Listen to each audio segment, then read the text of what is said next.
I'm Kimberly Marten. I'm a professor at Barnard College, and I'm also the director of the program on U.S.-Russia relations at Columbia University's Harriman Institute. And I'm delighted to welcome you to our conference today on Afghanistan and the United States and Russia, both in current times and in Soviet times in the past. Afghanistan holds a special place in my heart for several reasons. One is that my first published paper was on trying to figure out why the Soviets had intervened in Afghanistan, comparing it to Soviet intervention in Czechoslovakia in 1968.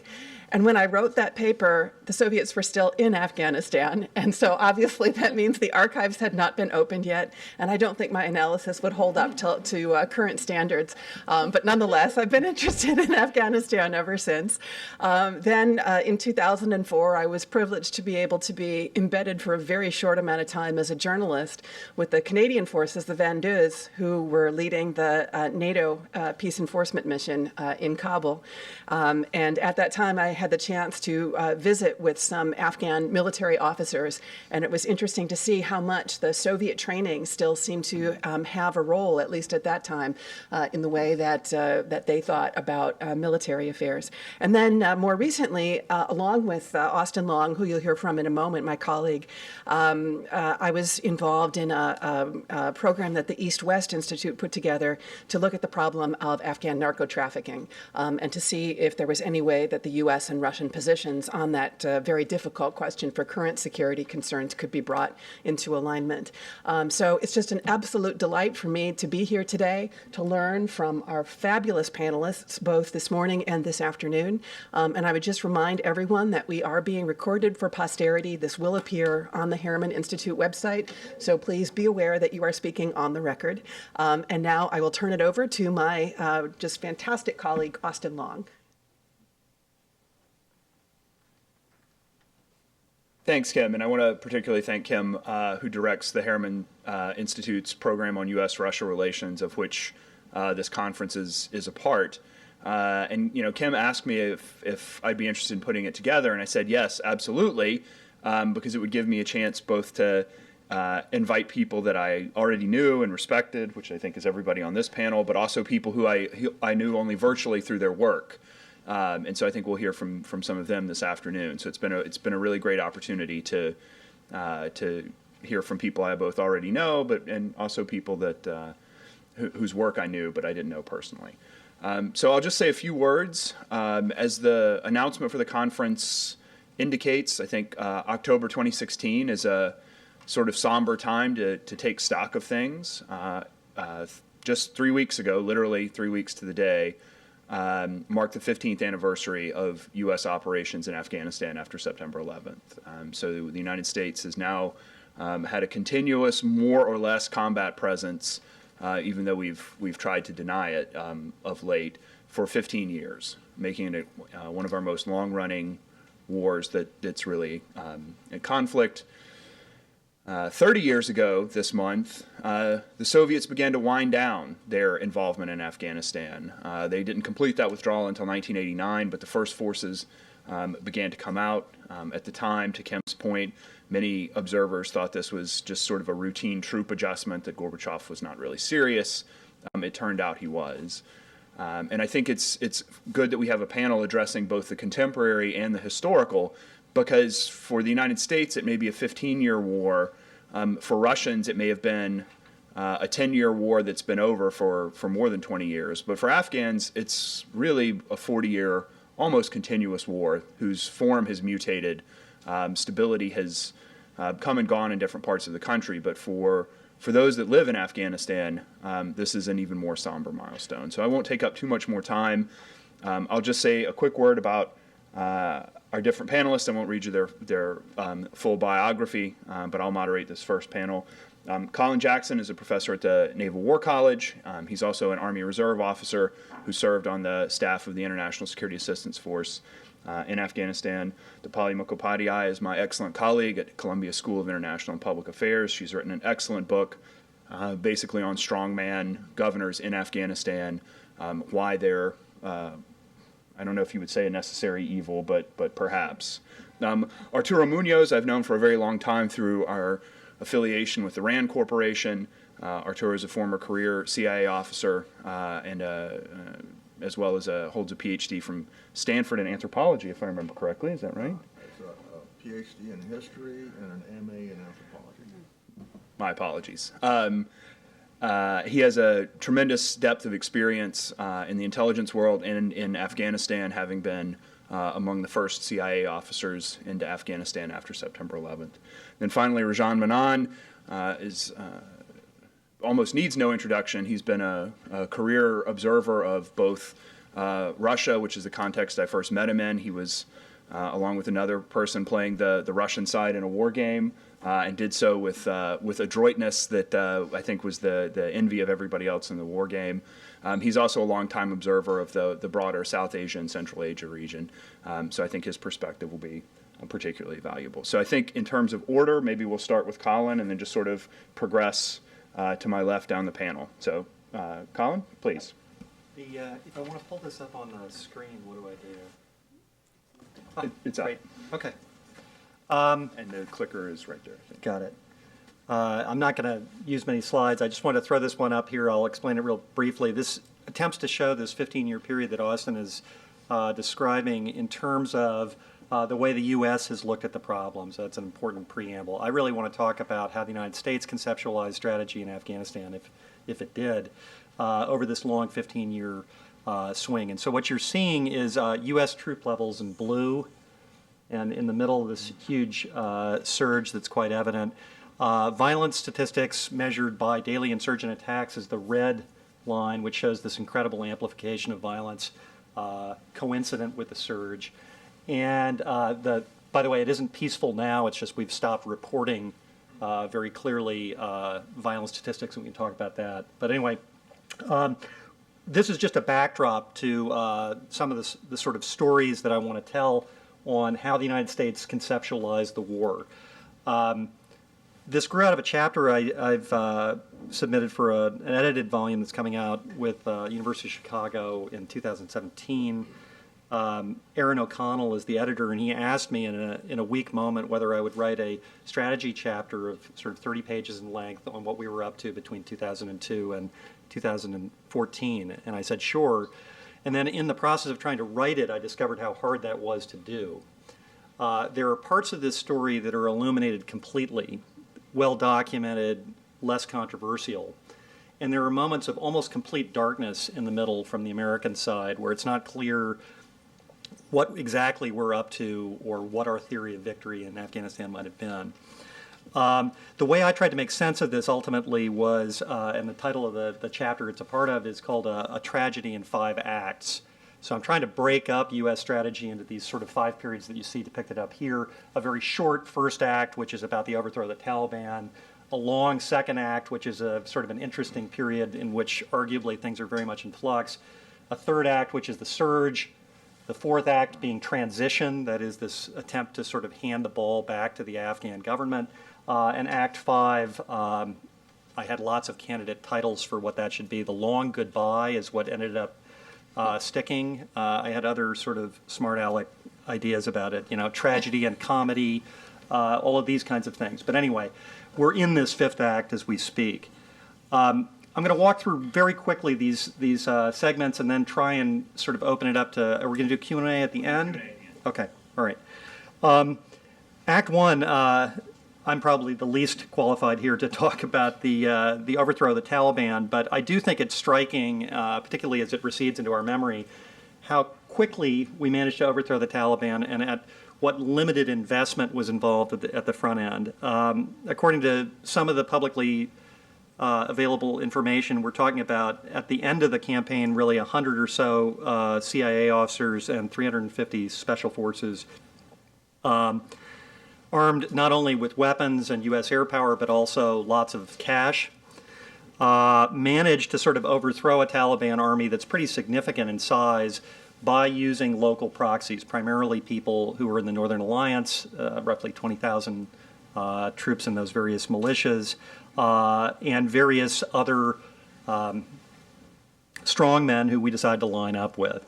And again, I'll defer to my left and right on sort of discussing warlord politics, but Suffice to say that at the beginning, we had some difficult calls to make about who to pick as winners in this game that we were sponsoring. If we're overthrowing the Taliban, who should succeed them? And there are several personalities who emerge in the South, several in the North.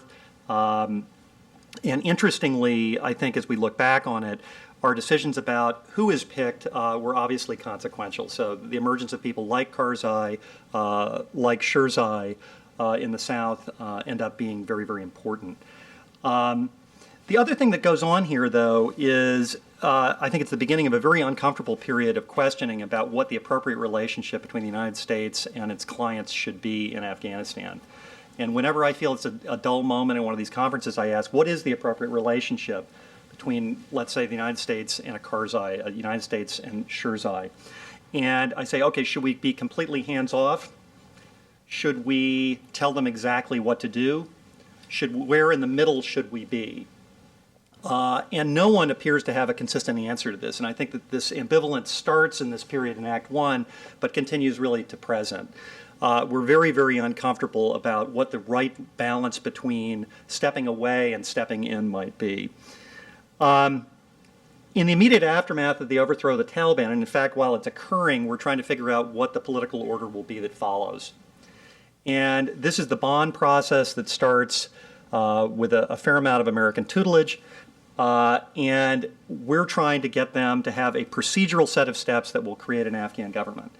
The government that emerges from this process is headed by Karzai, who we see as a legitimate person with independent standing in the Pashtun community in the South.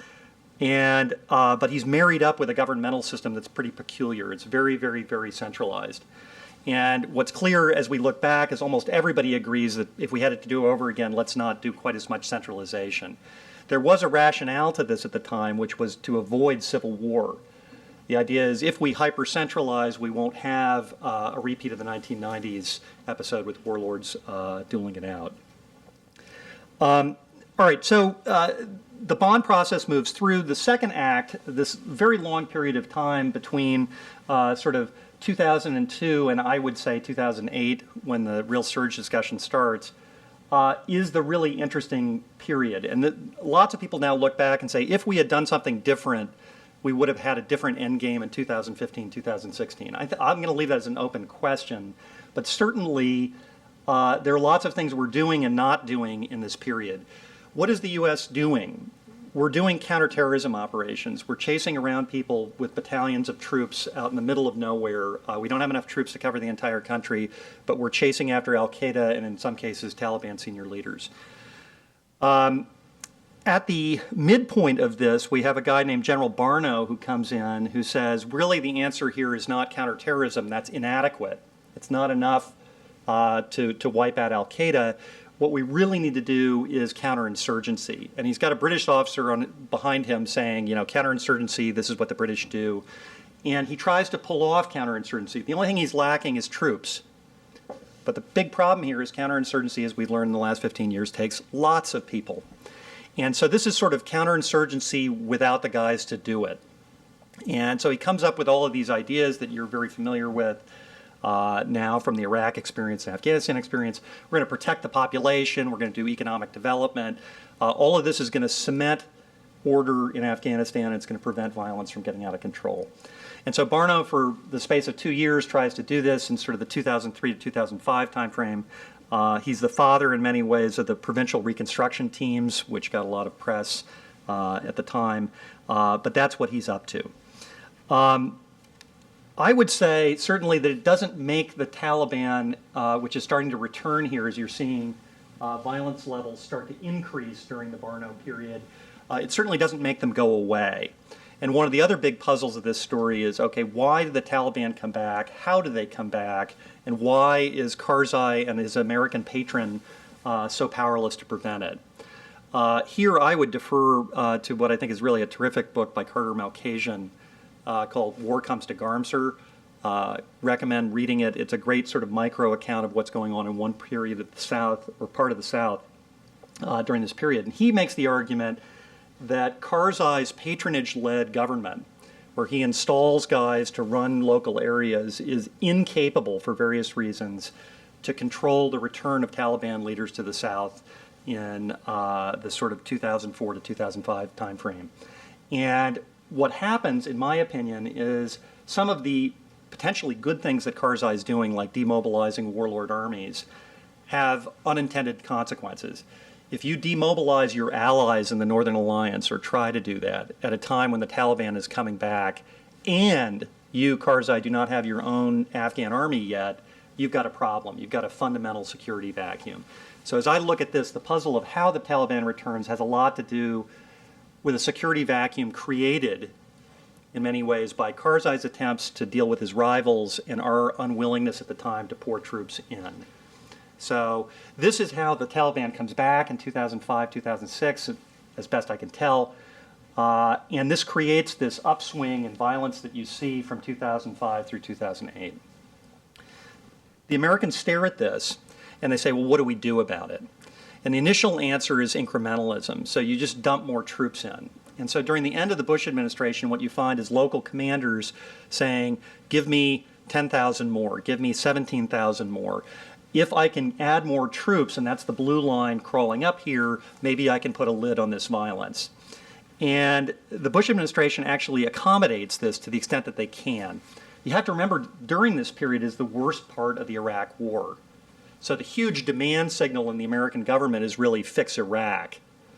And so there aren't a lot of troops and there isn't a lot of attention to pay to Afghanistan. But as that gets better, as Iraq starts to stabilize in 2007, 2008, what you see is the beginning of some reinforcement in what's known as the silent surge under Bush. Act 3, the surge, fascinating episode. The sense is that incrementalism at the end of the Bush administration, beginning of the Obama administration, is not going to solve the problem. Therefore, what do we do? Two decisions are made. One is to replace the commander, General McKiernan, with a guy named General McChrystal, who had been the architect of the counterterrorism campaign of the Iraq War. And he comes in and does an assessment. I mean, there are a series of assessments that precede this, but basically he comes in and says, what do I think the problem is? One, he feels that they're losing, that they're in danger of having the Taliban essentially overthrow the Afghan government this period in late 2008. And he says the answer is comprehensive counterinsurgency. In other words, what we did in Iraq is the answer to what's going on here. And he says, if you give me 40,000 guys in a year, I can reverse momentum. President Obama hates this idea, as far as I can tell, and Bob Woodward's book, Obama's Wars, is fantastic on sort of outing a lot of this stuff, which it seems to me is accurate because everybody's angry about it who's involved or quoted in the book, so he must be on to something. Anyway, they have a year-long argument about what the scale's going to be, and eventually they dump 33,000 more U.S. troops in. They do population-centric counterinsurgency. We're going to protect the population. We're going to help do development work. We're going to connect them with the central government, and that will stop the insurgency. And so there we go from sort of the 30,000 U.S. troops up to 100, or actually a little bit over 100,000 troops in theater.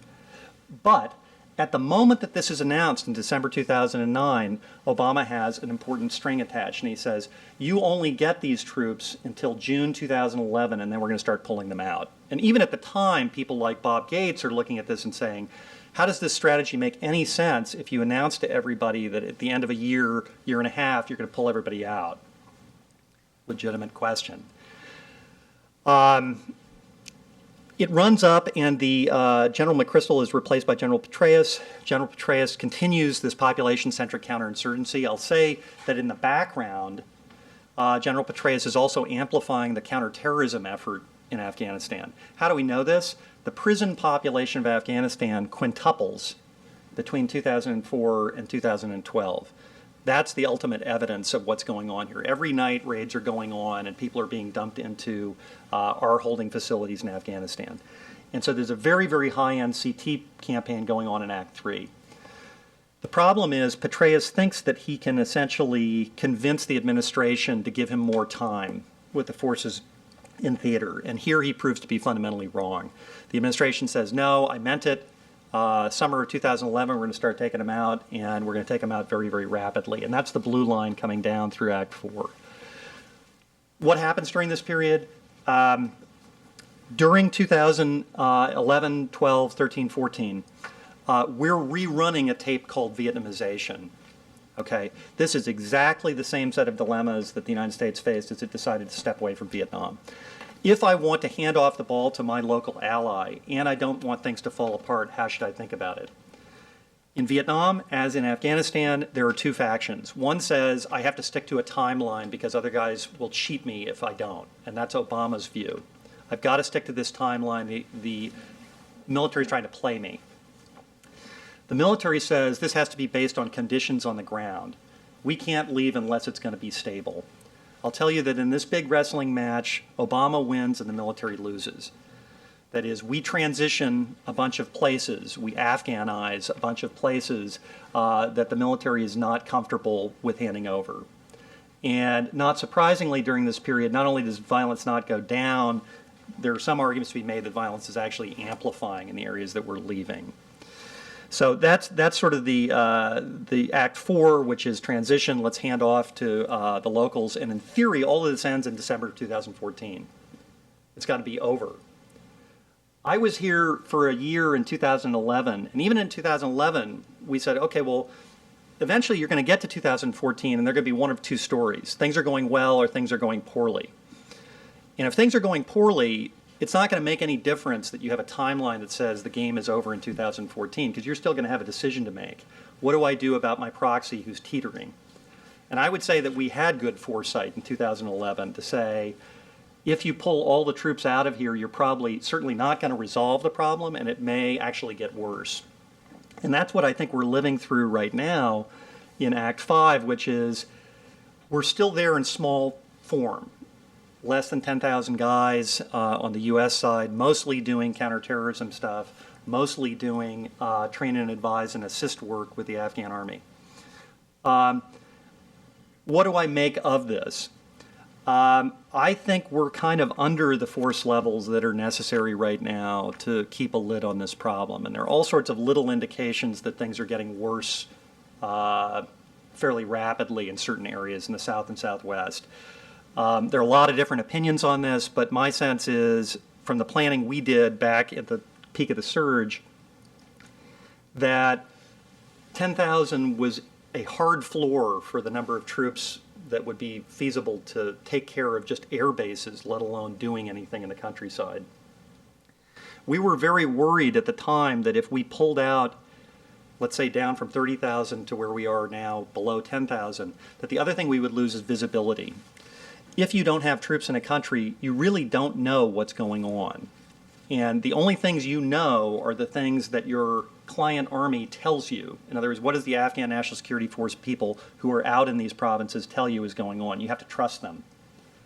I think we are in this kind of increasing vacuum of information from the U.S.-only side. I talk to students who are over there right now, and they are sitting on air bases in various places, and their appreciation comes from reports they receive from the Afghans. So I think we're kind of in a period where our understanding even of what's going on the ground is declining, not increasing. I want to leave you with a couple of comments. One, and these are sort of maybe to tee up interesting things to talk about in the Q&A session. One is, are there useful counterfactuals here in this story? In other words, had we done things differently, would they have worked out in different ways? Here, I think there are several topics potentially to discuss. One is, were there alternatives to the sort of bond process design? Were there different ways, better ways in which we could have interacted with strongmen or warlords in this country in a way that would be constructive rather than destructive? Were there alternatives to doing the surge? Were there alternatives to pulling the plug down from 30,000 to 10,000? And then I think there are ultimately questions about prospects. In other words, what is it we're up to, particularly in this last phase? I would tell you that from my personal perspective, again, I'm not speaking on behalf of the Department of Defense, Department of the Navy, Department of the Army. I think we're lacking a strategy here, and I've read the most recent quote-unquote strategy document, and what it really says is we're going to work with allies, and we hope that there's reconciliation in Afghanistan. That does not strike me as a strategy. It strikes me as a wish list. And we're in this period right now of real strategic drift. We don't have an answer as to how we want to get to reconciliation, how we want to reduce violence, how we want to help the Afghans get their political order restored. So I'll leave you with that. A lot to chew on, I suppose, but thank you. Thanks, Colin.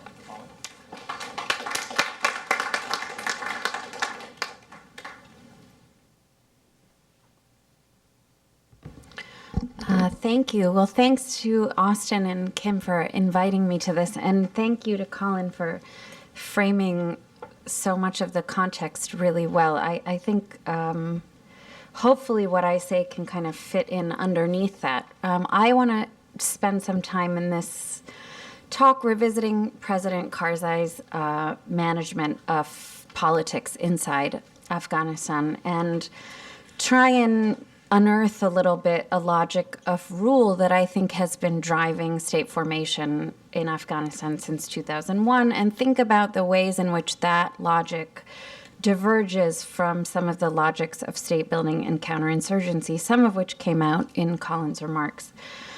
I'm not well equipped to assess the degree to which these logics resonate with within Russian foreign policy making circles. My hunch would be that they don't so much, but I think that divergence in itself would be also an interesting topic to think through. But from the Western perspective, when we think about how Western states, NGOs, international organizations tend to articulate a vision of statehood and governance, we tend to understand that as a function of bureaucratic, law-bound institutions emerging that provide services. And part of what my research in Afghanistan has led me to conclude is that this is just not what the business of governing is about in a weak, embattled state. And so that has a lot of implications. Because really what I call the politics of weak statehood, it's much more about the apportioning of power as a way of managing competition, right? And so efforts at governance promotion from the West are often out of alignment with the interests of these regimes that are seeking survival in these highly competitive surroundings. So for me, my interest in this subject came out of my first book on two strong men who became the country's most prominent provincial governors. And a lot of what I learned about these two governors and the ways in which they engaged in politics and related to the Karzai regime taught me that being a provincial governor was really not about governing a province. And actually that the relationships between competition management and state building and counterinsurgency can get eclipsed by a focus on what we tend to call good governance.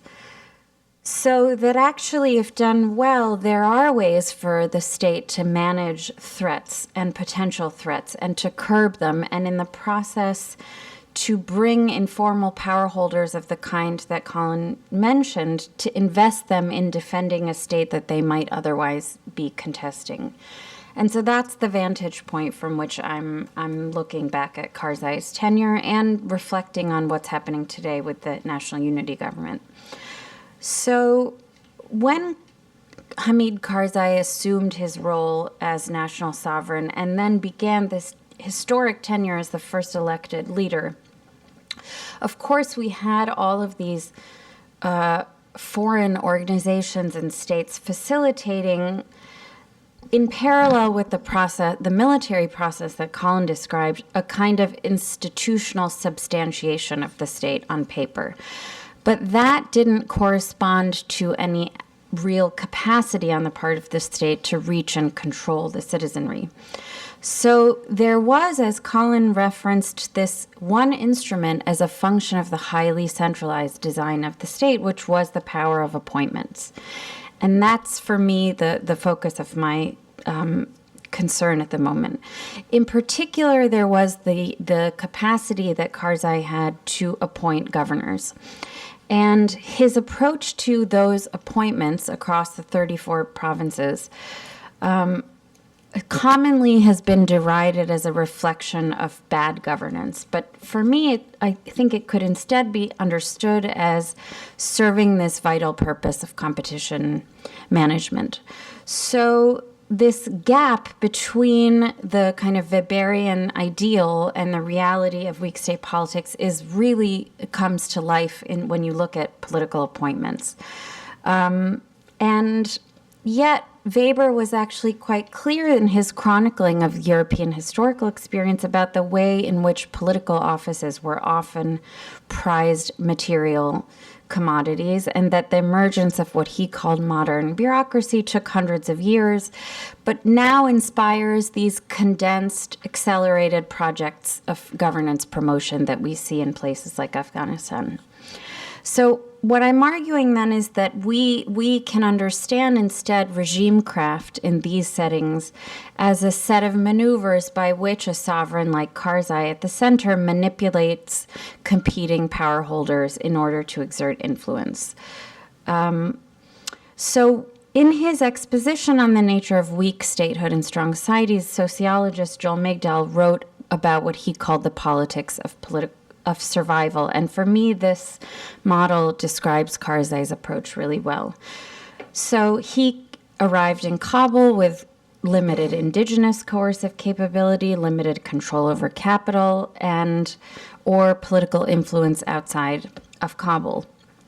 He had a host of patrons that he needed to please. He had a host of clients that were seeking his patronage. And all of the interests and agendas of these different players were out of sync often with one another.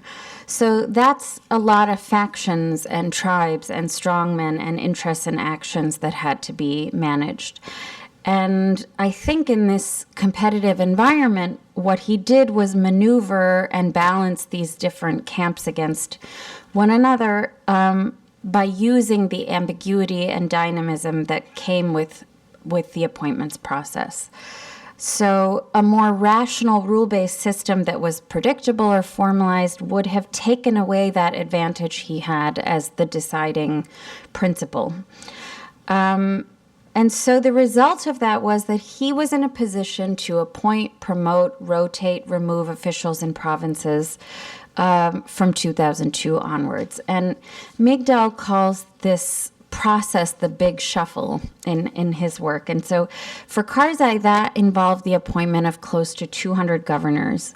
I have been working with some Afghan researchers, and now I'm beginning a new project with Antonio Giustozzi, who's another scholar of Afghanistan, to think through this appointment logic.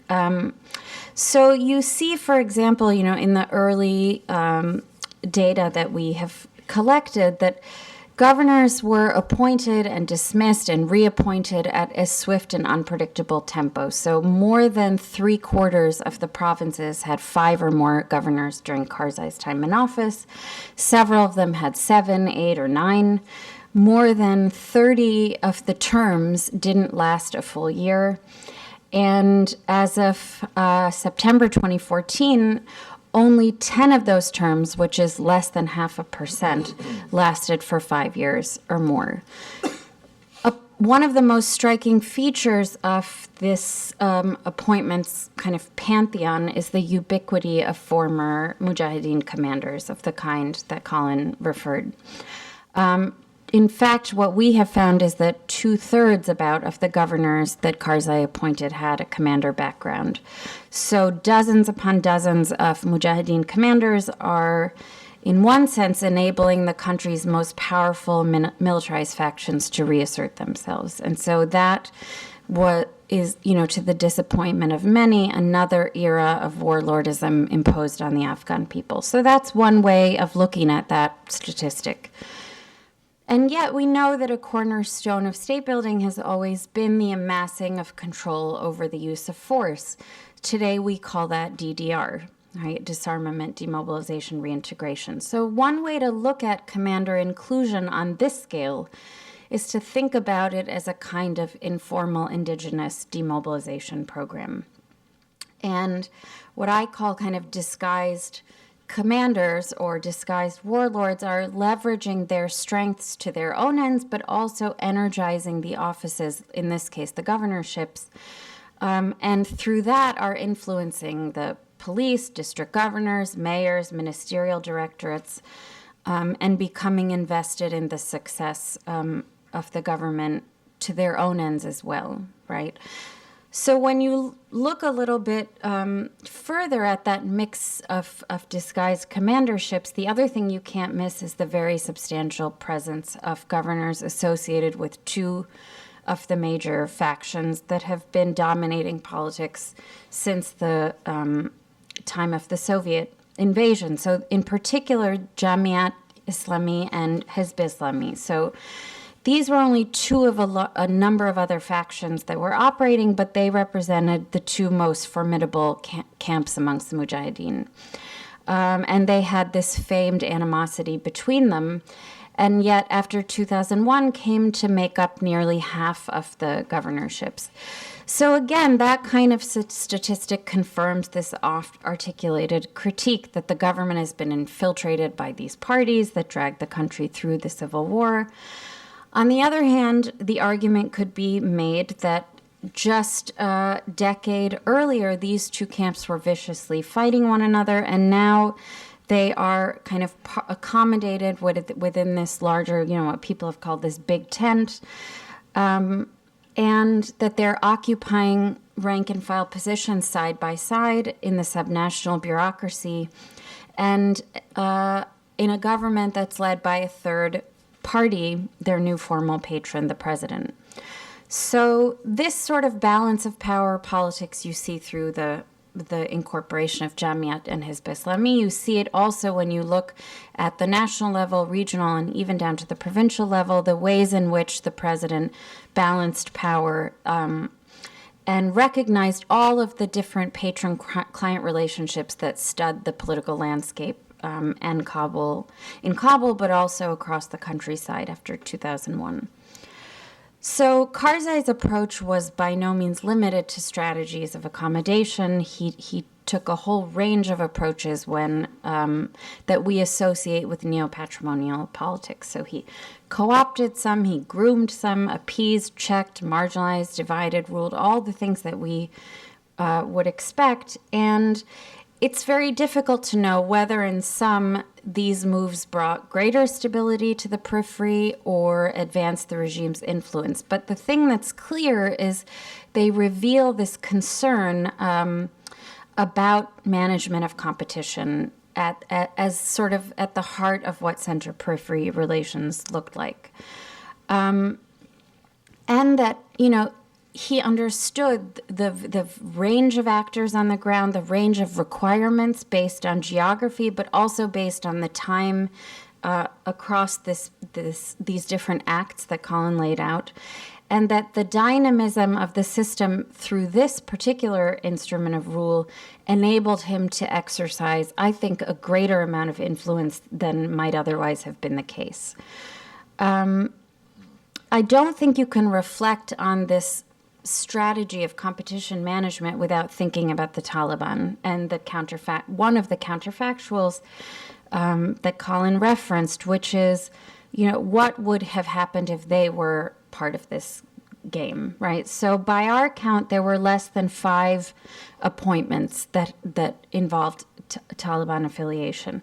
And that might have been because the Taliban had no interest in serving in the government. It might have been because of the Northern Alliance domination in the Bonn process.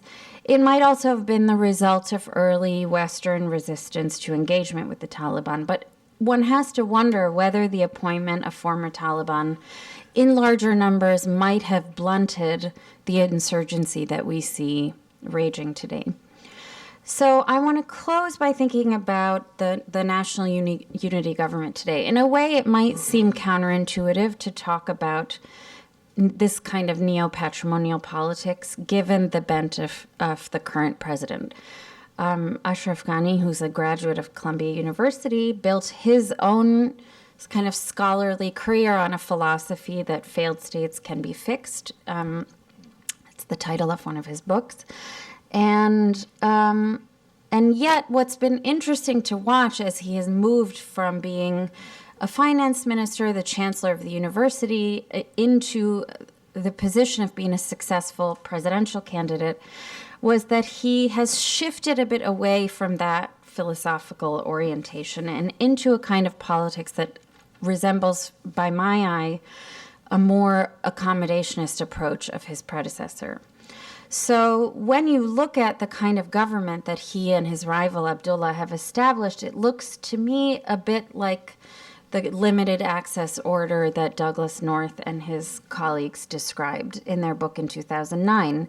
So you see this kind of unwieldy cabal, which is trying to remain afloat in the face of infighting and opposition and insurgent violence and diminishing foreign support. And it remains to be seen how the president's reformist ambitions will intersect with the realities of this environment, in which it's hard to dismiss the value of currencies like violence and money and identity politics. And I think one could argue, and it seems to be reflected in his approach heretofore, that he would only be adding to the list of threats that challenge his government if he took an overly confrontational approach to subnational politics at this point. So I'll leave you with a couple of questions that I am thinking about as, the year comes to an end.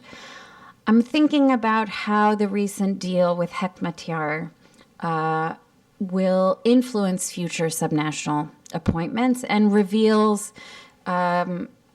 this current administration's philosophy about accommodation versus confrontation. I'm thinking about how developments within the Taliban insurgency and the neighboring countries will impact the regime's attitude toward an ability to manage strongmen and militias in the provinces. I'm thinking about whether an uptick in violence and a war footing on the president's part impacts the attitude of the regime towards strongmen and militias that represent the front line against the Taliban in parts of the countryside, and whether his approach to the Taliban itself will inevitably involve some amount of power sharing and offering of political spoils if, in fact, they come to the table. So that will shed light for me on the degree to which Karzai's model of politics, whether or not President Ghani's tenure reflects a real departure from that or just a different version of it. And then if we move beyond Ghani and we look at the structure of the National Unity Government, even more than in the Karzai government, I think we see what people have described as a trade-off between inclusivity and effectiveness, right? So there's the more that individuals that are brought into the tent and need to be cared for, the question becomes how much can the government actually do? And, the question becomes the growing disappointment and concern about the government's performance. Does that incentivize reform, or does it actually lead to even more accommodation?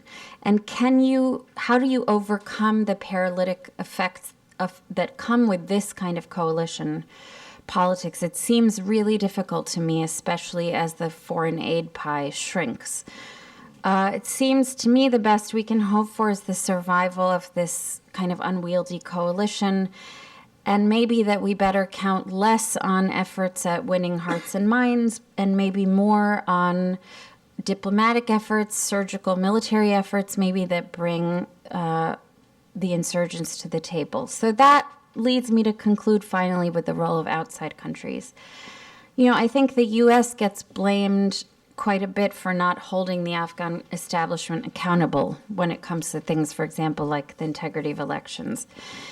Just as quickly it's blamed for meddling in the internal politics of the Afghan government. So there are questions about how the U.S. government in the next administration in particular needs to think about ways in which it should and shouldn't be involved in questions of governance and internal politics.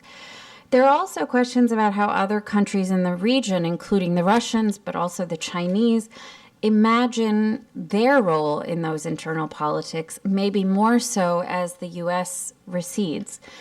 And ultimately, each of these countries has its own set of concerns, whether it's countering violent extremism or the drug trade or regional balance of power politics, opportunities for transit and trade.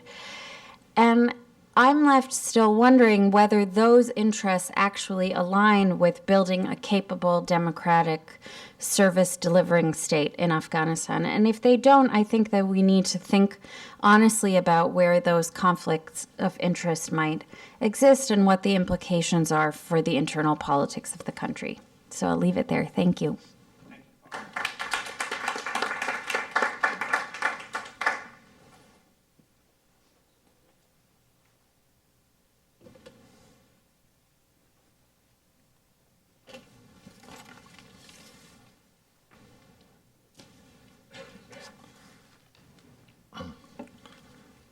Listening to the previous two speakers, I just decided to change the order of my presentation and that I had prepared and throw some things out. Let me emphasize. Maybe it would be most useful if I emphasize some key points regarding this whole issue. And let me, start addressing something you brought up about the appointments of Karzai and why he didn't appoint, or what would have been the result if he had appointed Taliban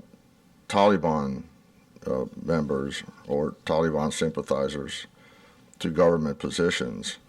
Well, that's a basic issue that speaks to our whole involvement in Afghanistan from the beginning. Because in terms of perception, the whole point of this conference is how the U.S. and how Russia saw Afghanistan.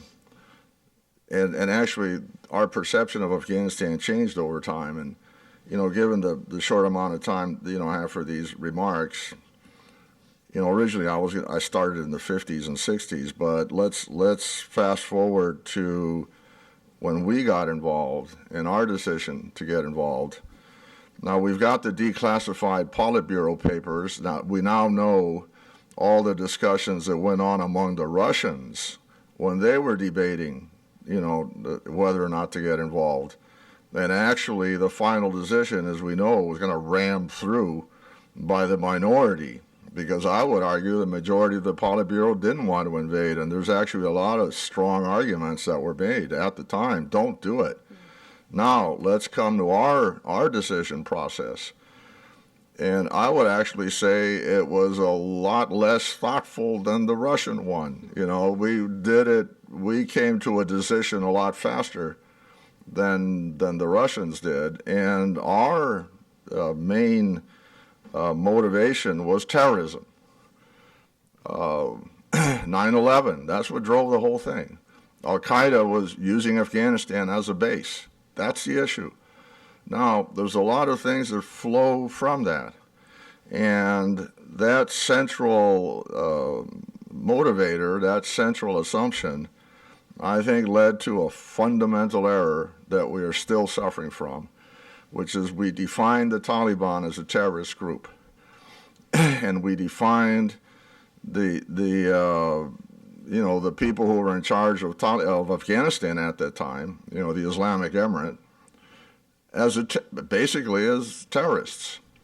And then we applied to them all the assumptions that we normally do regarding terrorists.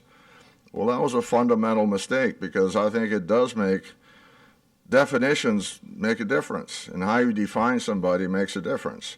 And I think Al-Qaeda clearly was a terrorist organization. They fit every category of a terrorist. But if you apply that to the Taliban, well, they're a different set of people. And then one of the consequences of that definition of the enemy at the onset was one of the greatest failures right off the bat, which continued for years, which was our refusal to negotiate with the Taliban. Because the Taliban wanted to negotiate. as soon as they suffered the devastating loss that they suffered, there was many peace feelers from them, and we rejected them all. And there's one that I talk about in a book published by Dinesh Sharma. I think it's called A Global Obama, and he asked me to write a chapter on U.S. policy towards Afghanistan in the Global Obama book. And in there, I mentioned the peace agreement, which Karzai negotiated with the Taliban in late 2001. And this peace agreement, as reported by the New York Times, this is not a secret deal. It was reported in the New York Times. Mullah Muhammad Omar was supposed to return to Kandahar to live in peace and security in Kandahar under the supervision of Mullah Naqib, I believe. Naqib. And this is interesting because the Afghan government wasn't functioning very well in those days, and it would not have had credibility for the Afghan government to guarantee the protection of Mullah Muhammad Omar. But Mullah Naqib had a militia. He was real. He existed. He had credibility with the Taliban. So this was actually, according to Pashtunwali. Karzai actually activated Pashtunwali because the Pashtunwali has not many, but it has several procedures for making peace. Because sure, there's a revenge part of Pashtunwali, but there's also the conflict resolution of Pashtunwali. So that's what Karzai did. He activated the conflict resolution aspects of Pashtunwali. And the announcement that was made in Pakistan actually said the war is over and the Taliban who are in Pakistan should return home. So what happened? Why didn't that happen? Because our Secretary of Defense a day later made a public statement abrogating the whole deal.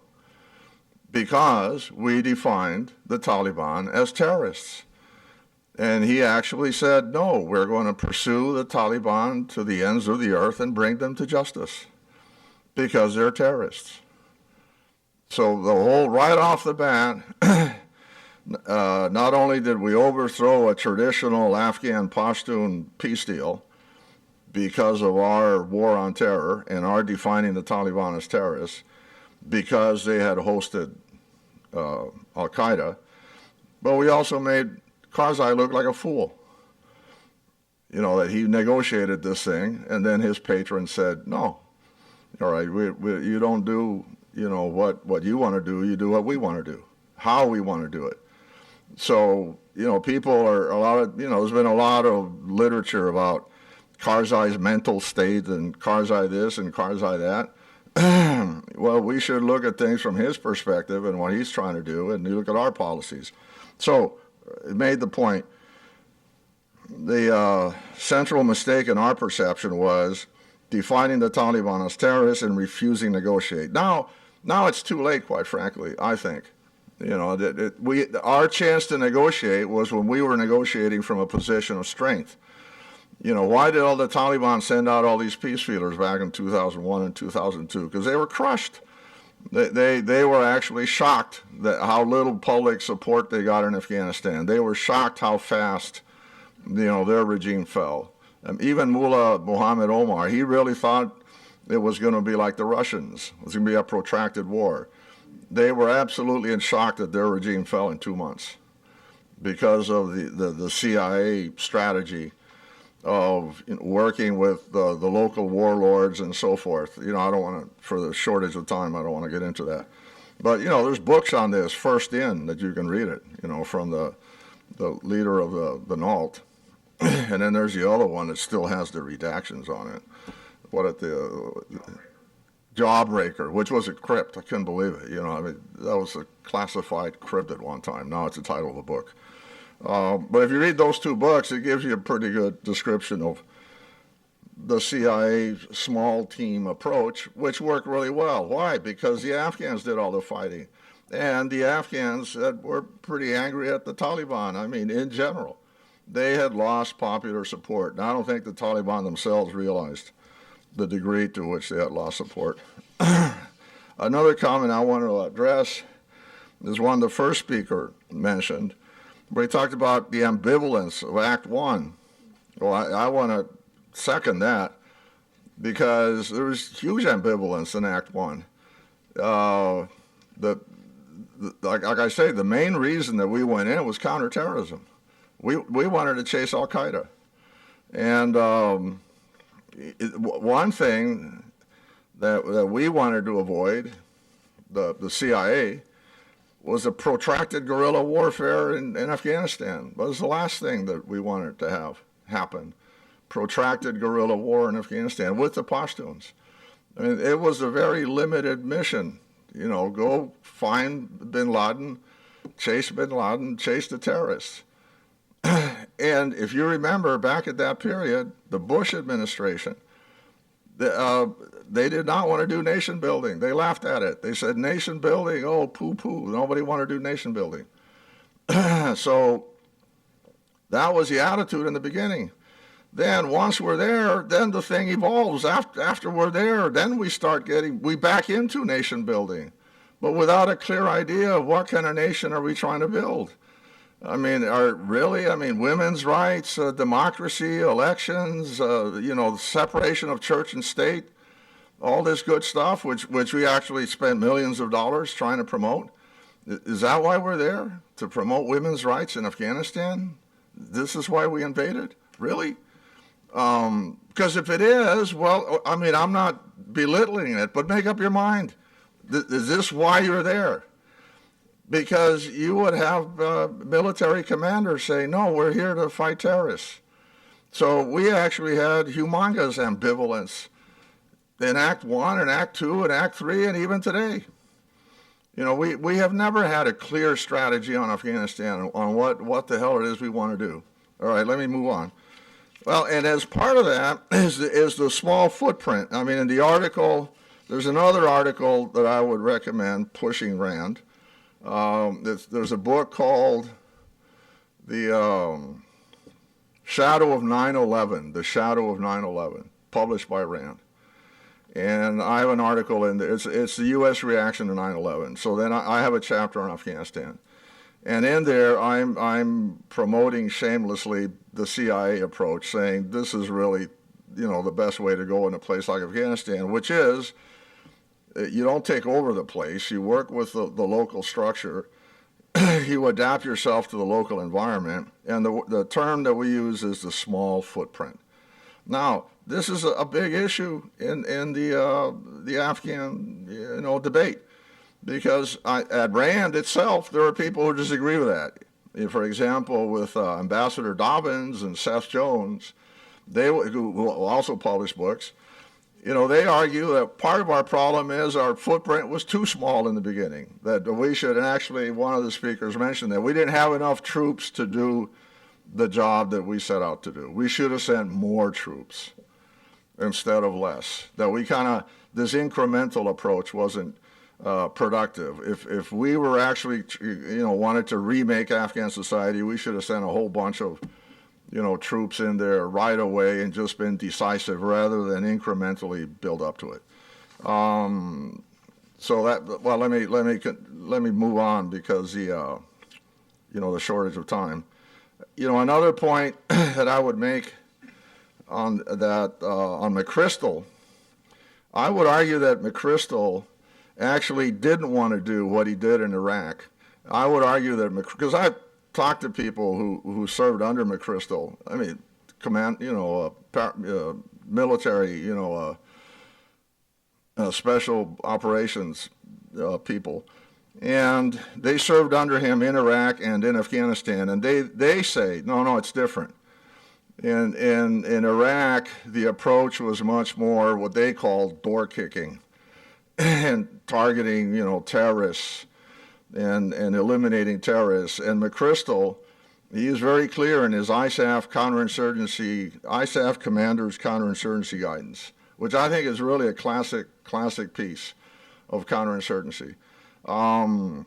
he says, door kicking, he doesn't use that word, creates resentment. And even killing terrorists in a place like Afghanistan, what you're going to do is you're going to promote revenge. If you get yourself into a war of attrition, for every terrorist you kill, you create more terrorists, depending on the kind of society you're in. Because if they have to revenge his death, each terrorist you kill creates more terrorists. All right. So in Afghanistan, he actually argued for a different approach than we did in Iraq, and I actually think he was correct. Let me make some prepared statements that I had in terms of parallels between the U.S. invasion and the U.S. Counterinsurgency program and the Soviet. First of all, the reasons for invading.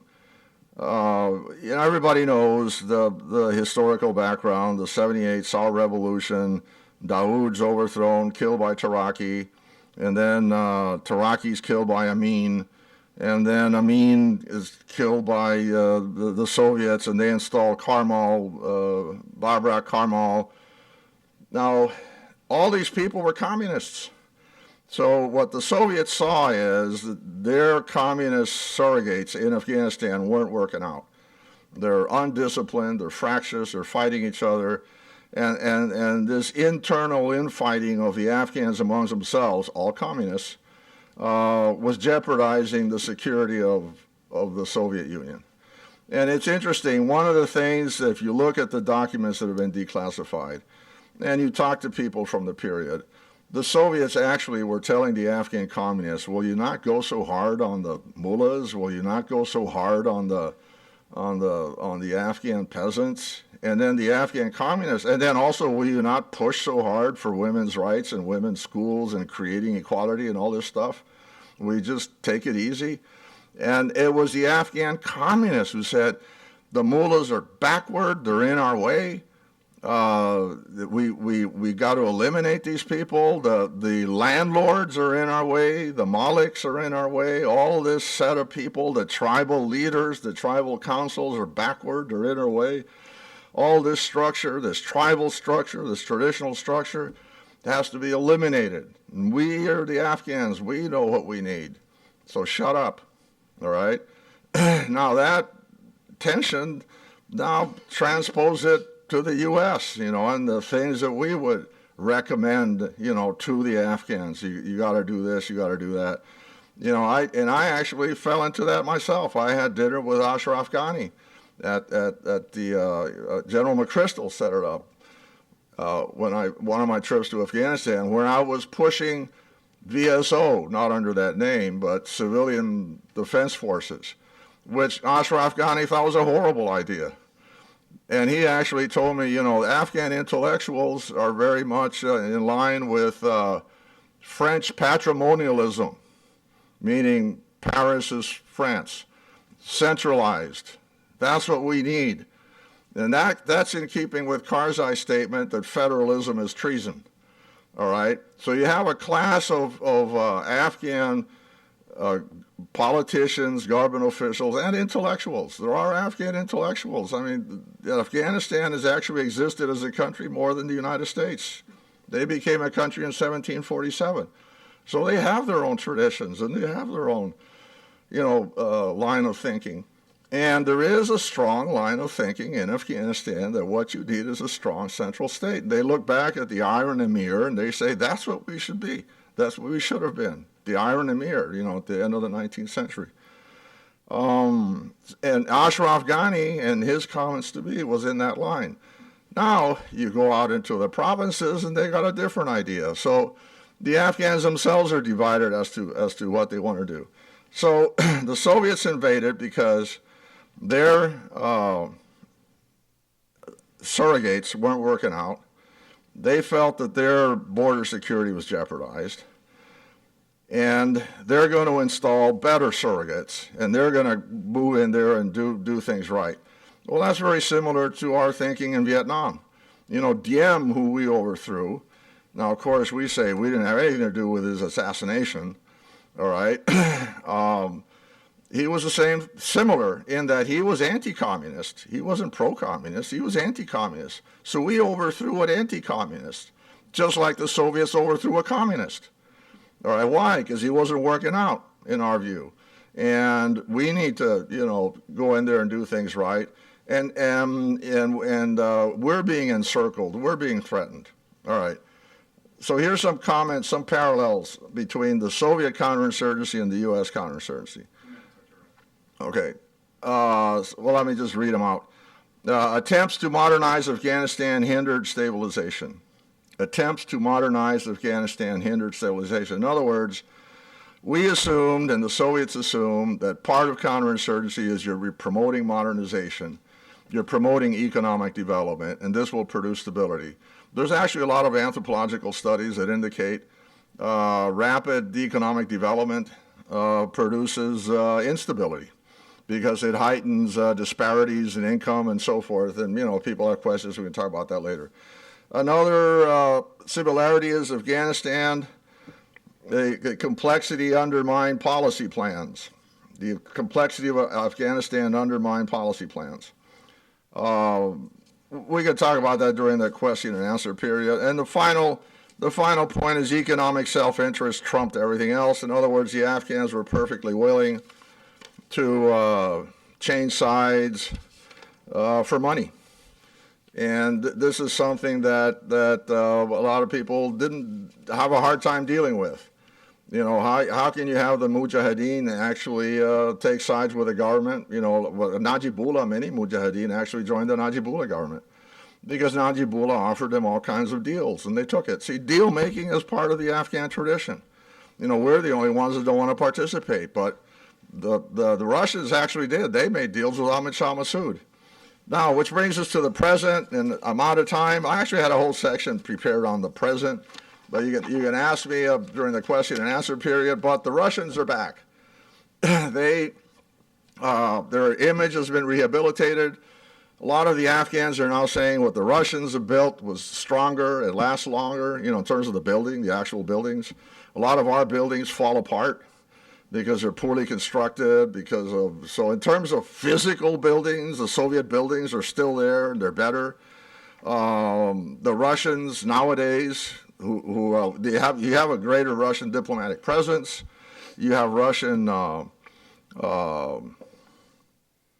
trade missions, you've got Russian alliance with the Saudis in, investing in Afghanistan.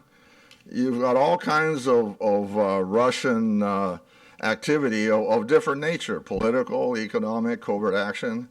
And their image, in addition to, they did, their occupation was better than the American occupation. One of the things, actually, I was talking to an Afghan on the phone the other day, and I said, what I used to hear in interviews from, former Taliban have reconciled, and they're talking about the Russian period, the Russians are braver than the U.S., And I said, were they just, being jerks, or is that something that's widely said? Oh, no, everybody says that. The Russians are braver than the U.S. And one of the examples they mention is on the tanks. The Russians would be there like in T-shirts, sitting on tanks, driving around. But the U.S. has got the flak jackets and the helmets, and, they look like stormtroopers from Star Wars. And then the Russians are there with their T-shirts,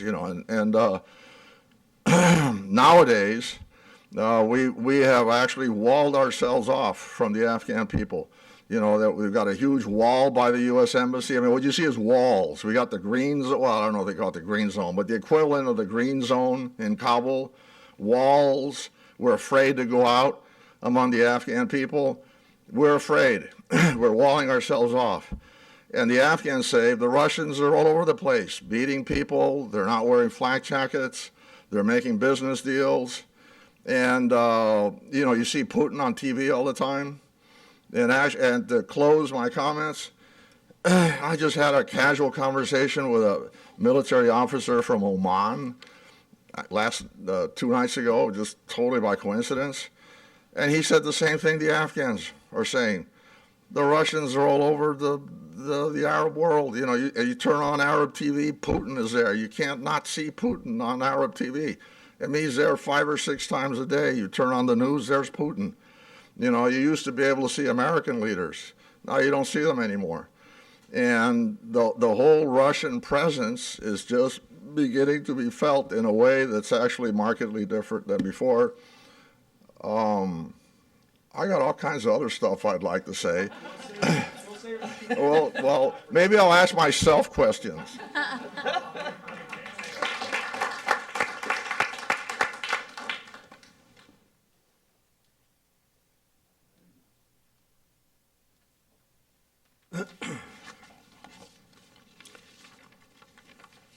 Thank you, Austin and Kim, for arranging this.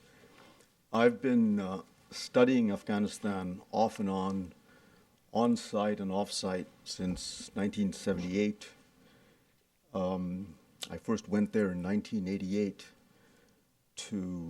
as part of a Russian delegation flying from Moscow to Kabul in a plane that did a corkscrew dive and jettisoned magnesium flares to oversee or observe the withdrawal of Soviet soldiers. A sorrier lot of people I have not seen. In that same period, we had an extended discussion with Najibullah. A book about him has yet to be written, but shortly thereafter he died. I want to talk to you about the latest phase in the American engagement with Afghanistan. In Afghanistan, as Austin mentioned, the United States is engaged in its longest war, internal or external. To put it in perspective, it is longer than World War II and Vietnam combined. And indeed, if you trace the roots of America's attempt to shape the Afghan battlefield and the polity of Afghanistan further back, you can go back at least to 1979. Now, what lessons does this encounter teach us? It shows us that the United States has a military machine that is peerless, that it can destroy the bricks and mortar and architecture of any state or almost any state. But it also shows that military power is not fungible, that it cannot be transformed to yield the capacity to create an even minimal state. And I agree completely with Arturo. I'm not talking here about separation of powers and Thomas Jefferson and all of that, but something minimal that would have enabled military disengagement. In the event, engagement has led to entrapment. And there seems to be no light at the end of this political tunnel. Not for want of effort, mind you. Costing it out, looking at not just the war itself, but the overall costs, even going forward, and the debt incurred, we've spent between $1.5 and $1.8 trillion. At the peak, Austin would know the right number, but we deployed something like 100,000 troops, 68% of ISAF. For all of the multilateral patina, this in effect has been largely an American war. We provided more economic aid in real terms than was given during the Marshall Plan, $103 billion versus $109 for Afghanistan. We've lost 2,386 soldiers, 68% of all ISAF losses. But the minimal conditions for extrication elude us. And I agree with Arturo completely that some mistakes were made that led us down a path which we don't seem to be able to get out of.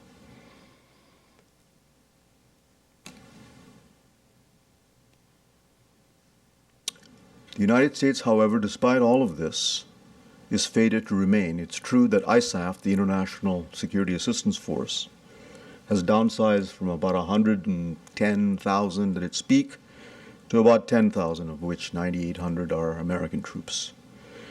But we will be involved in one shape, form, or the other in counterterrorism, special operations forces doing their bit, advising, using air power, most recently seen in the Battle of Tarinkot, the capital of Uruzgan province.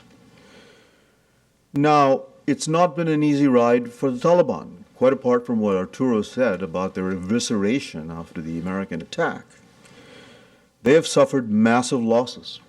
But what I am struck by, but not surprised by, is the extraordinary resilience they have shown despite a rank disadvantage in firepower and a manpower, hard to figure these numbers out, that I would estimate is about 10% of the ANSF, in which I include the ANA, the ANP, and the infamous ALP.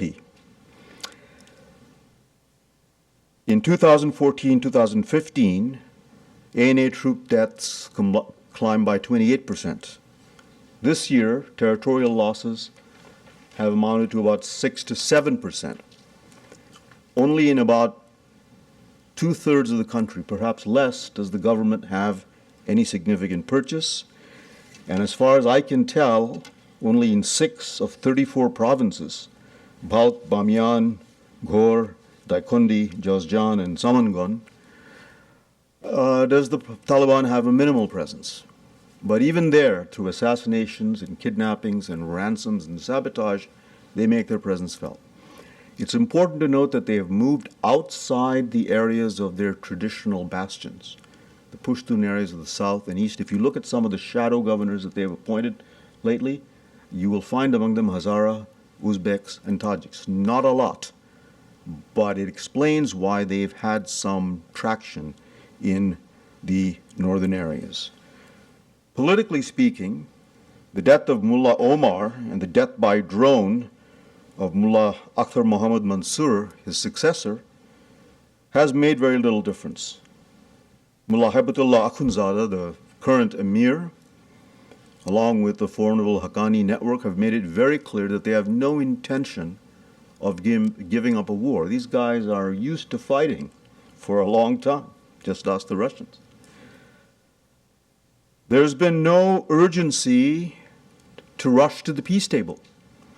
And the Taliban, I think, is divided. It's not a unified organization between those who feel that the goal ought to be to push harder to get the best political settlement because they cannot take power, and those who believe they can take power. But even the pragmatists, moderates, call them what you will, are not about to lay down their arms. The Taliban will not deviate from this stance as long as the following conditions hold.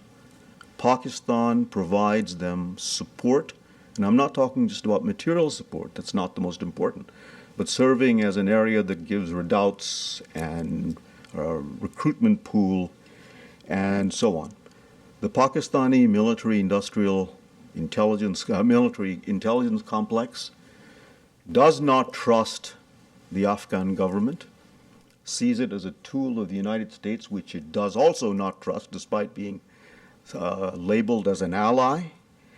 And they believe that what's at stake is an attempt by India, and I don't blame them for thinking this, to outflank them in the West and to recapture a position that held true under King Zahir Shah, Muhammad Dawood, his cousin, who overthrew him, and the PDPA government. For the first time, they believe they have a chance to ensconce in Afghanistan, or substantial parts of it, a friendly government, and they're not going to walk away from it. They think their best bet, for better or for worse, is the Taliban. I would not underestimate the degree of influence they have over the Taliban, but I wouldn't overestimate it either. So there is the Pakistan factor. The second condition is as long as the United States does not put pressure on Pakistan to stop its current behavior, it will continue to do it, and the Taliban will be in a strong position. And I don't see any evidence that that's the case. I was at a conference in Afghanistan at a government agency, shall I say, and there were those who felt that Afghanistan should be declared an enemy state. I don't see any of that happening as far as I can tell. Pakistan's position relative to ours is also strengthened by the fact that China has become a major benefactor and shares the goal of not having an Indian strategic ensconcement, in Afghanistan. Finally, as long as the Afghan state remains fractious, a combination of palace politics, Ghani versus Abdullah, this so-called national unity government is anything but, in my opinion. Ghani versus Abdul Rashid Dostum, who is, I think, a complete psychopath. And then this collection of warlords has infiltrated both the central government and the local government. You know, I think Dipali is quite correct to attack the appropriateness of the Weberian model. Where I would disagree with her is I'm not sure that however intricate and interesting this is, it's sustainable if there are huge losses on the ground and a weak government. And that, for us, is really the bottom line, not an experimentation to show that there's a new model at work. Now, all of this is complicated by external conditions, which Arturo has pointed out, but let me briefly summarize them. There is a gaggle of countries and some non-state actors that are committed to shaping, albeit in irreconcilable ways, the internal balance of forces in Afghanistan and the country's external trajectory. They have no tradition of working with one another. Some of them are on a collision course in terms of their interests.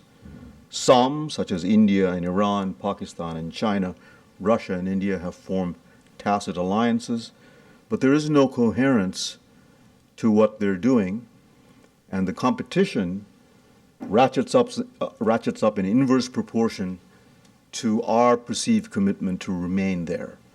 And on the ground and in the region, whether we like to or not, people are bracing for what might be called post-American Afghanistan. What makes this competition even more dangerous is that it is not a competition to influence a coherent, unified government. It is an attempt to do that to some degree, a fractious government, but to influence various subnational and national power brokers who have their own base and military power.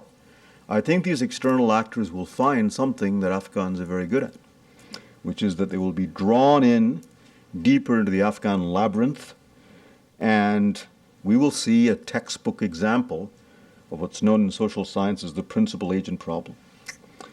The only way out of this mess, and I don't have any magic formula, is to understand that the Taliban is not a terrorist movement.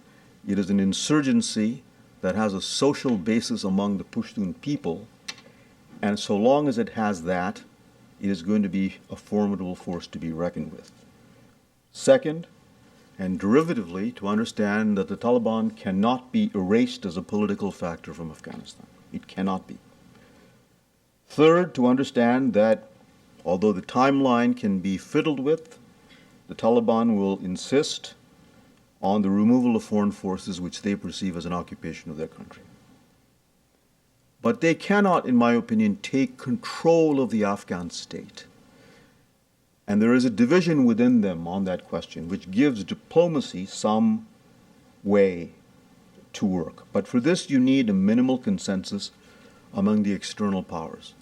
But given our current relationship with China and Russia, I find that that is going to be a long shot.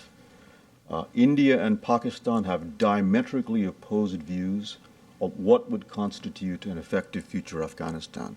So if I were a betting man, and I don't have the money to bet, I would say a year from now or 2 years from now, we'll have some variant of the same conversation. Thank you.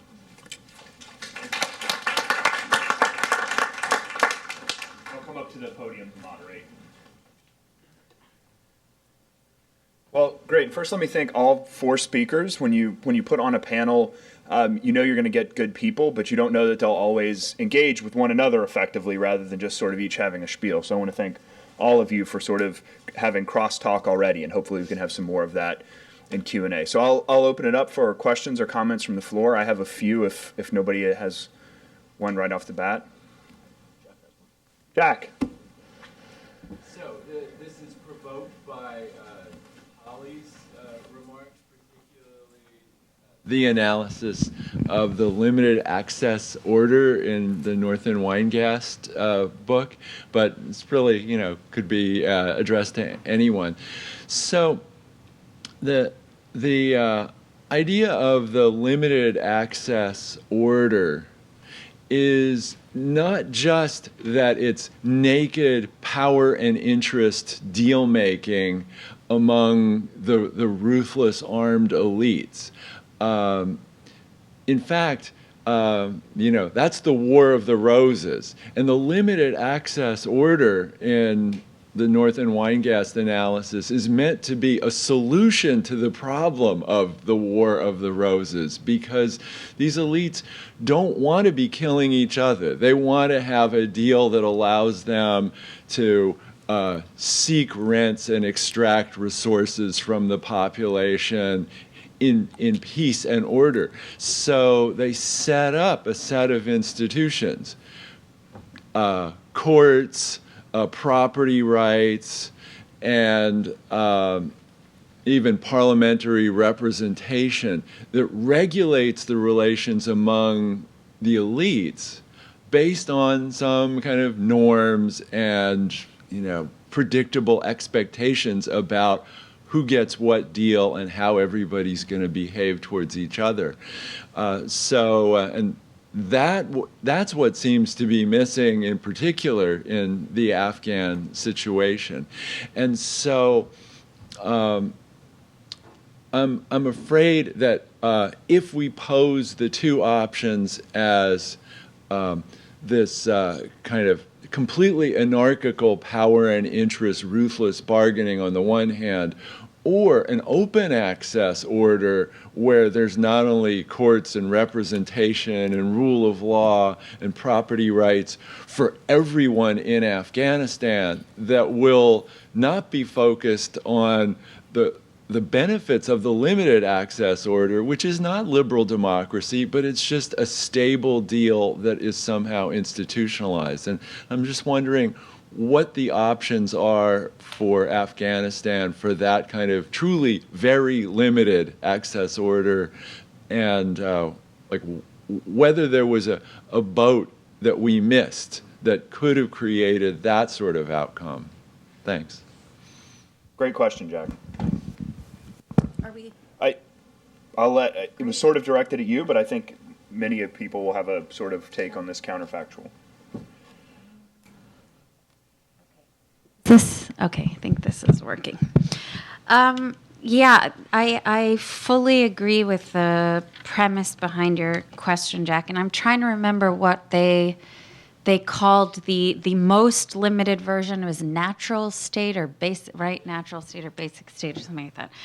So for me, I guess the question is your first question is, did we miss that boat? And I think that comes back to Arturo's comments about the Taliban and that early moment. And, I think there would probably be disagreement with this position amongst a number of Afghans who might have been just as upset about the Taliban being included as they were about the warlord commanders being included. So it's not, but again, if we're talking about the minimalist, most standard version of this, I think that boat we missed. And maybe it's too late for that boat. I think for me, the question that comes up about what's possible is how limited or not limited is the coalition in order for all of the relevant players to be included without becoming so unwieldy that either it's really tenuous in the ways that Raj described, so that small bits of turbulence can kind of take the whole thing down, but so that large portions of those with power are not excluded. And that middle ground in terms of the size of the coalition, that I think is a question that I still am struggling with. And I think the challenge in terms of using the limited access order metaphor is really revealed in Raj's comments about the regional dynamics, because at least as far as I understand it, there are enough challenges amongst the internal elites themselves, finding agreement about what kind of rules they will regulate their relationships by and who gets what portion of the pie. But when you have all of the neighboring countries more incentivized in supporting their vision of what Afghan politics can do for their own interests, and therefore sort of committed to supporting their clients at the expense of others, that really complicates, it seems, the possibility of managing that order internally. And to the extent that there is a lack of coherence, as Raj says, about amongst the regional players, and one could go further and say there's just outright conflict amongst the regional players about what that order should look like. That, to me, seems as much a hindrance to the ability of that order to emerge as do all of the internal factors that we've already talked about. And so that's where I'm stuck at this point. Please.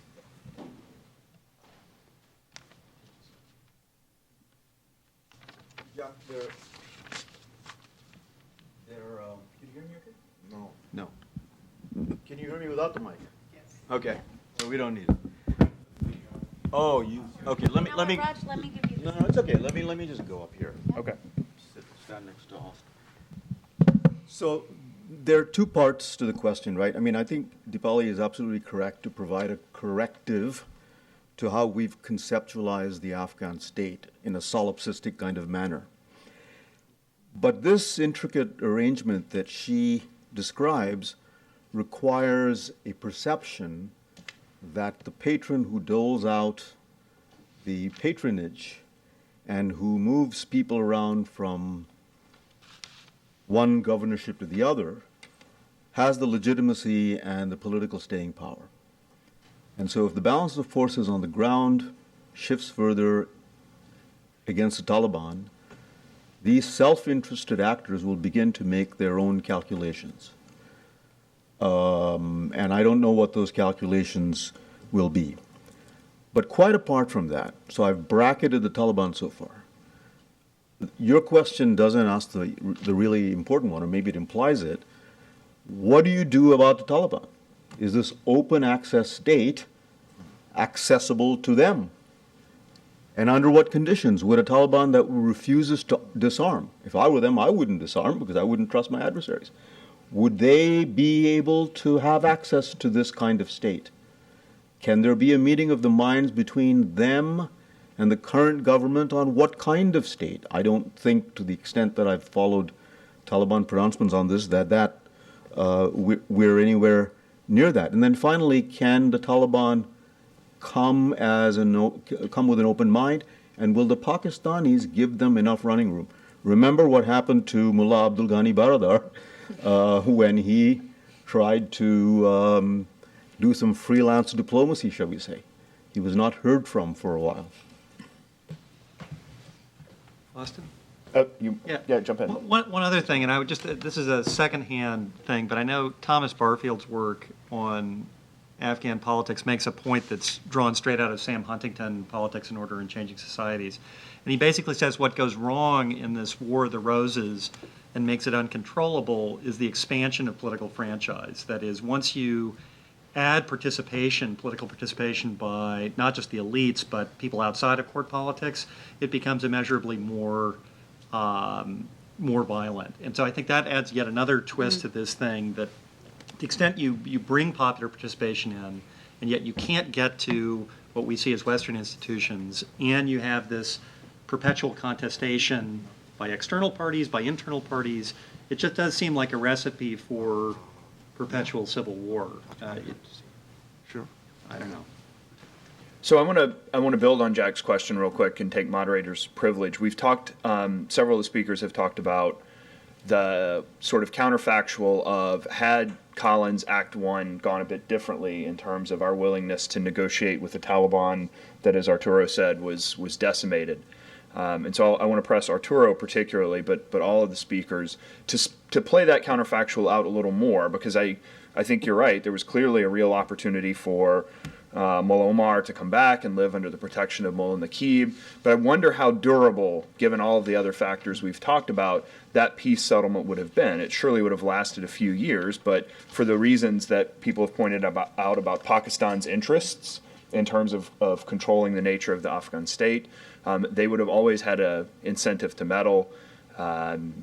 It's not clear that once the Taliban realized that the Americans that dominated the conflict in 2001 were not really committed to the long haul in the way that maybe they thought at the time. Certainly the Iraq War in 2003 might have changed their mind. So I want to press people a little bit about, we have this potential counterfactual that looks a lot rosier, but I wonder how durable it would have been. So I want to press you particularly, Arturo, but anybody else can jump in. So how durable do you think that settlement would have been?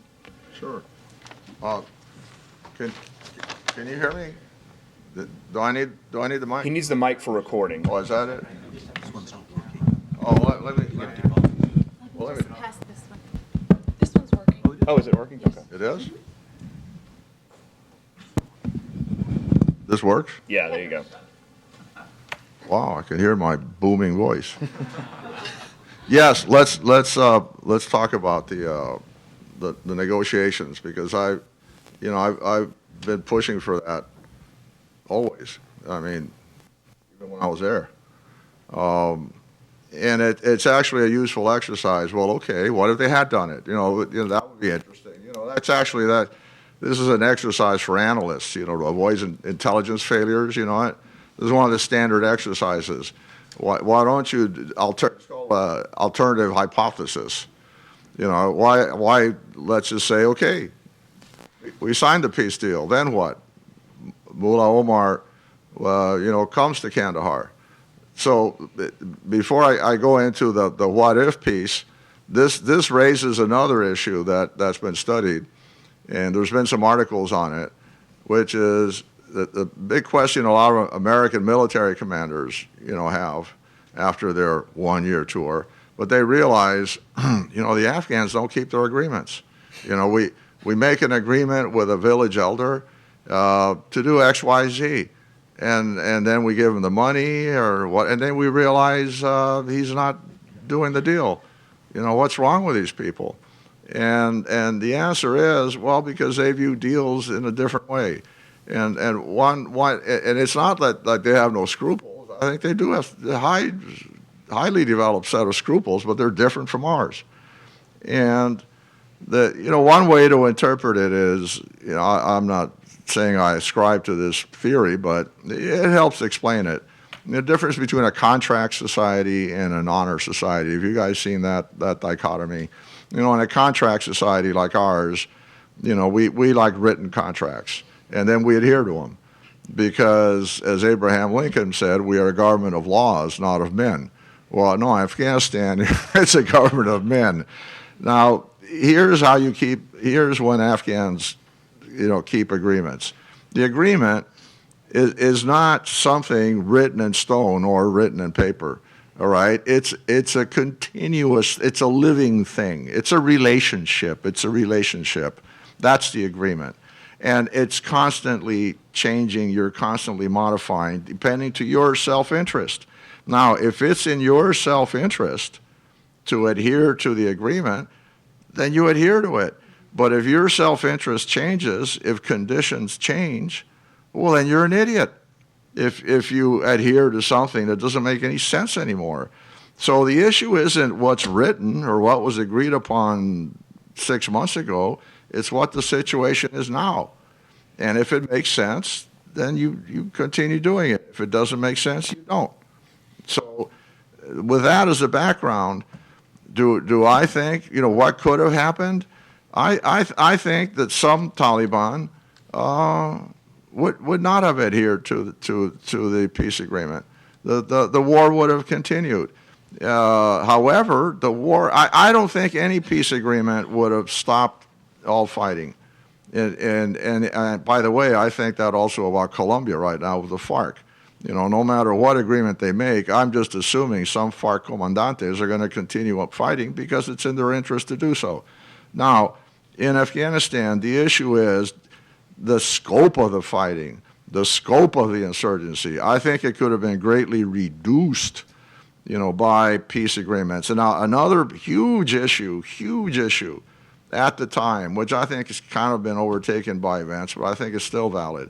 When we're talking about the question of peace agreements, are we talking about a modern government type peace agreement where all the Taliban agrees to something and you have Taliban representatives and they meet in Doha or they meet somewhere and you make an agreement that applies to all Taliban? Is that what you have in mind? Or do you have in mind actually what Karzai preferred, which is individual peace agreements with individual Taliban commanders, where you make a deal with each individual Taliban commander and you offer them what they want, and usually what they wanted was amnesty, all right? They didn't want to be prosecuted for crimes, and they wanted power sharing, because you know what, a lot of these commanders, just like the FARC commanders, they're not going to go back to the farm, and they're not going to, make a living like a normal person, not after you're used to being a commander.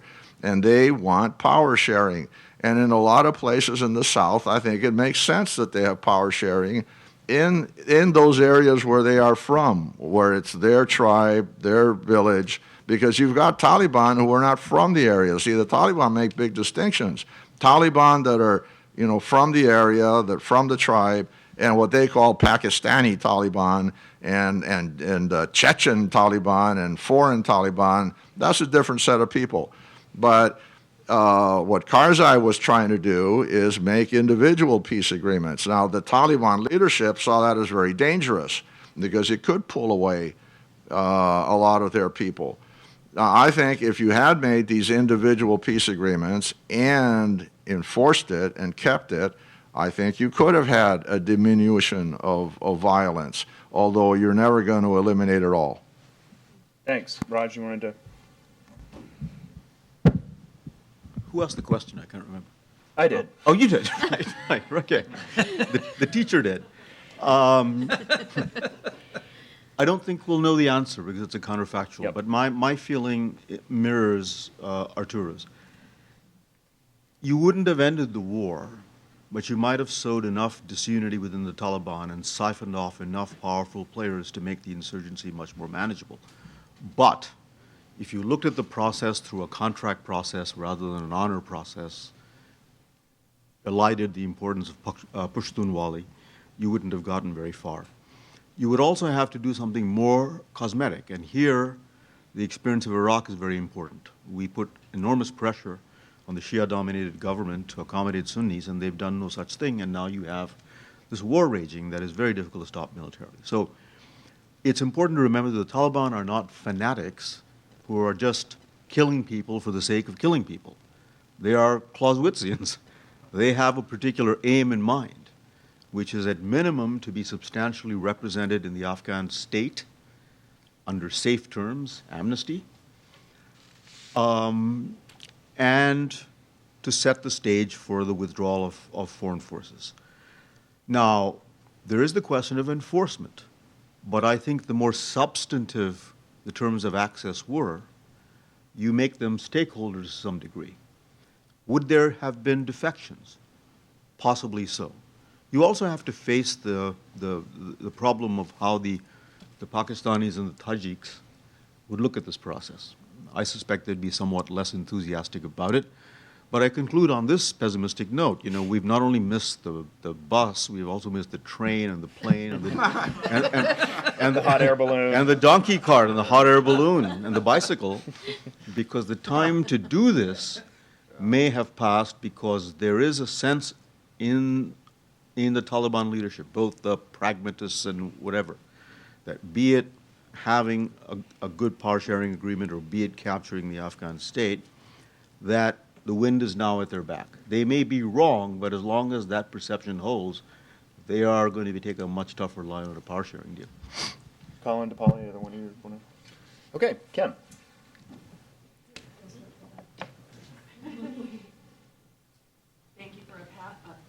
John? Yeah, thank you for a fascinating panel. I have done some work on warlords, but not in Afghanistan, and so I defer to your expertise on that question, but I want to just point out a couple things more generalizable about warlords and see if I can get your commentary on them. The first is in reaction to what Jack asked. I think it's clear at a global level that warlordism was not natural law. Natural law, as you mentioned, was Pashtunwali, and it was imperialism that messed it all up by creating external patrons that provided resources that weren't there before. But when it comes to patron-client relations, if you want to overcome them and get something that looks more like some kind of a state functioning, world history indicates that there are two ways to do it. The first is that you destroy people by overwhelming military force and you stay there and you put them down, which doesn't seem like it was ever going to be able to happen in Afghanistan. But the second is that you have outstanding intelligence. And you don't just pay people, but you have a great understanding of what their individual commercial interests are and how they change over time, and you maintain that intelligence framework. And I wanted to take that standpoint and ask two questions of anybody who wants to answer it. First, is there any state that can possibly have sufficient intelligence about how all of these people interact in Afghanistan to be able to bring anybody together, given the incredible ethnic and tribal differences that split Afghanistan? Does anybody have access at an intelligence level to everybody? And my guess is the answer is no. That would be true for any centralized government in Afghanistan as well. But the second question is actually related to something that Arturo was mentioning before our panel started today, which is that in addition to having a Russian presence in Afghanistan, there's a Chechen presence in Afghanistan that seems to be cooperating with the Russians. One of the arguments I've made in my work is that Putin blew it by allowing Ramzan Kadyrov to have what's essentially independence in Chechnya and getting rid of an ability to have any intelligence about what was happening in Chechnya as time has gone by. And one of my questions is it possible that the reason that you see Russian and Chechen cooperation in Afghanistan is that it's a backdoor way of the Russian regime getting intelligence about what the Chechens are doing under Ramzan Kadyrov based on how they're acting in Afghanistan, which is maybe kind of an odd question, but I do wonder. Great. 2 questions? Somebody want to? Okay. Thanks for your question, Kim. I think that your question about intelligence, which I would agree with the answer that you embedded in the question, which is that no outsider can have that capacity. And in that sense, it reminds me of Alex de Waal's work on peacekeeping and his arguments about how outsiders never have adequate information nor a comparable commitment to those who are inside what he describes as the political marketplace, so that they're always operating at a disadvantage. And I think the same argument can be made in the Afghan case, which is why, for better or for worse, it seems to me it's the internal actors that will ultimately have that advantage. And maybe Karzai didn't have intelligence about what every actor wanted or an ability to manage all of those different interests. But I would certainly think that he or a combination of Ghani and Abdullah would have a knowledge about that would exceed anything any single outside actor could harness. And I think that's related to the previous question that Austin asked about settlements and which is, again, to come back to de Waal's work, that any agreement would be a reflection of the current set of interests as understood by the internal actors, and that it wouldn't be necessarily a lasting one, but that it would be a series of negotiations that would be ongoing. And I'm not sure that that's different from how state formation and state building have worked in other parts of the world. I think the challenge is now that we have, as outsiders, our own interests that are incompatible with those settlements at times, as Arturo described. So I think the premise behind your question, to me, affirms the argument that outsiders are not going to be able to understand, leave alone impose what that final settlement would actually look like. Colin. Yeah, this is a really interesting topic, and the author who popped to mind was James Scott on this one, where his argument is that state building is always about legibility, making the society to be controlled legible first so that I know who to squeeze.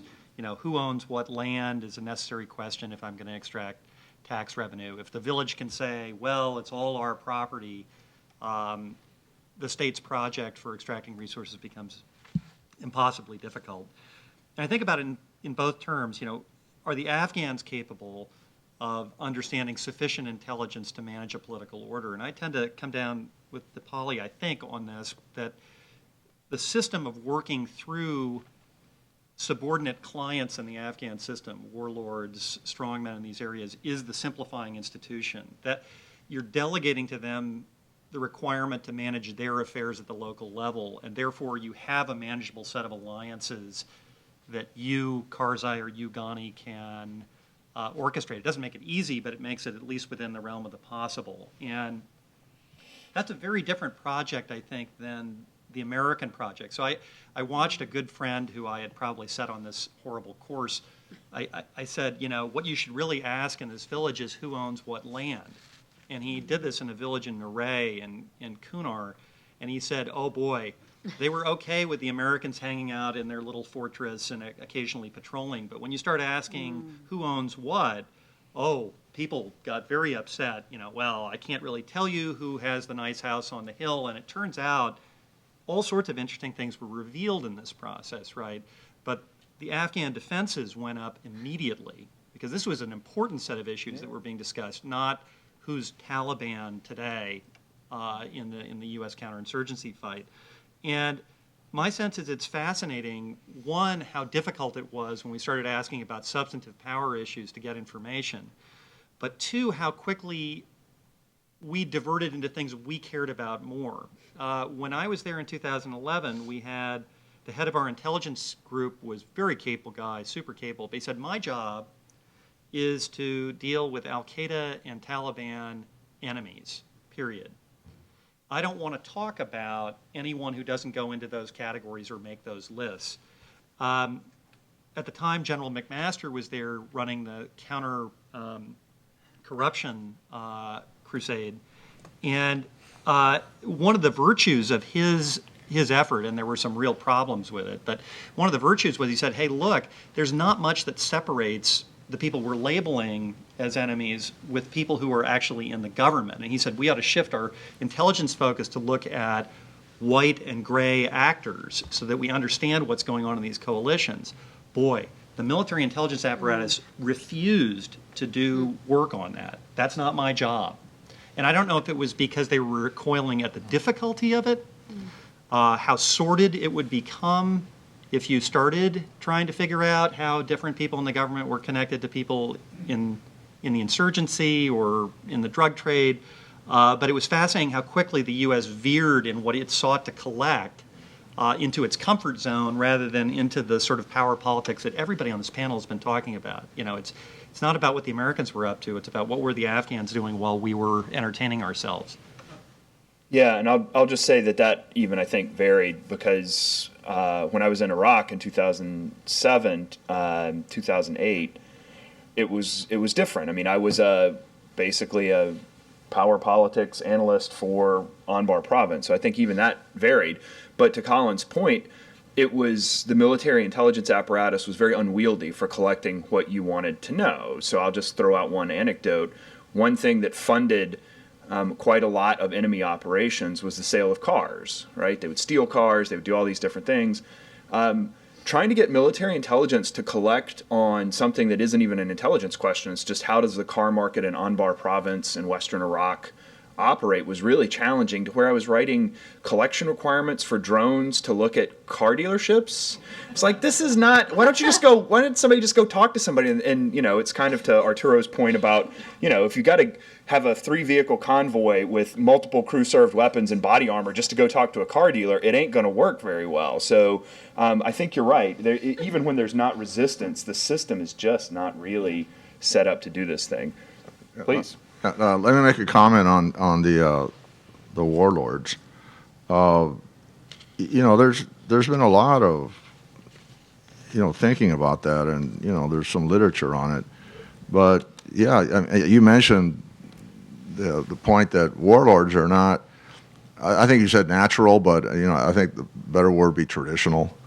Because a lot of times we assume that they're traditional. No, they're not. Warlords actually knew, and there's some research analysis that I've seen where they actually document very convincingly the structural or inherent conflict between the warlords and the traditional jirga. The collective decision making of the Pashtuns is actually clashes directly with the individual warlord. And where you have warlords, you usually have weak tribal councils or jirgas that have been bought off. Now, our assumption is that it's better to deal with a jirga because they're more representative. Now, the problem is a lot of these jirgas, the leading men in the jirgas have either been killed or they fled. That's the problem, that the traditional local governance of Afghanistan in many places has been destroyed. So the warlords are like a response to that situation, but they're not natural or traditional, and they are highly resented because a lot of these warlords don't have the behavior and don't have the qualifications to be a leader, and the only reason they're a leader is because they have armed men and they have money. So they're viewed as spurious by the population. So that when you have warlords showing up at the constitutional jirga, in Kabul, which ratified, the Karzai regime, a lot of people said, but the warlords were a lot. Initially, I was told actually a lot of the warlords were not invited, and they showed up anyway. And they just walked in, and nobody stopped them. All right. Well, that's against the Afghan tradition. That's against Afghan, customary law, and it delegitimizes the regime. These guys are not legitimate. And then the Taliban plays on that. Now, the other point about intelligence.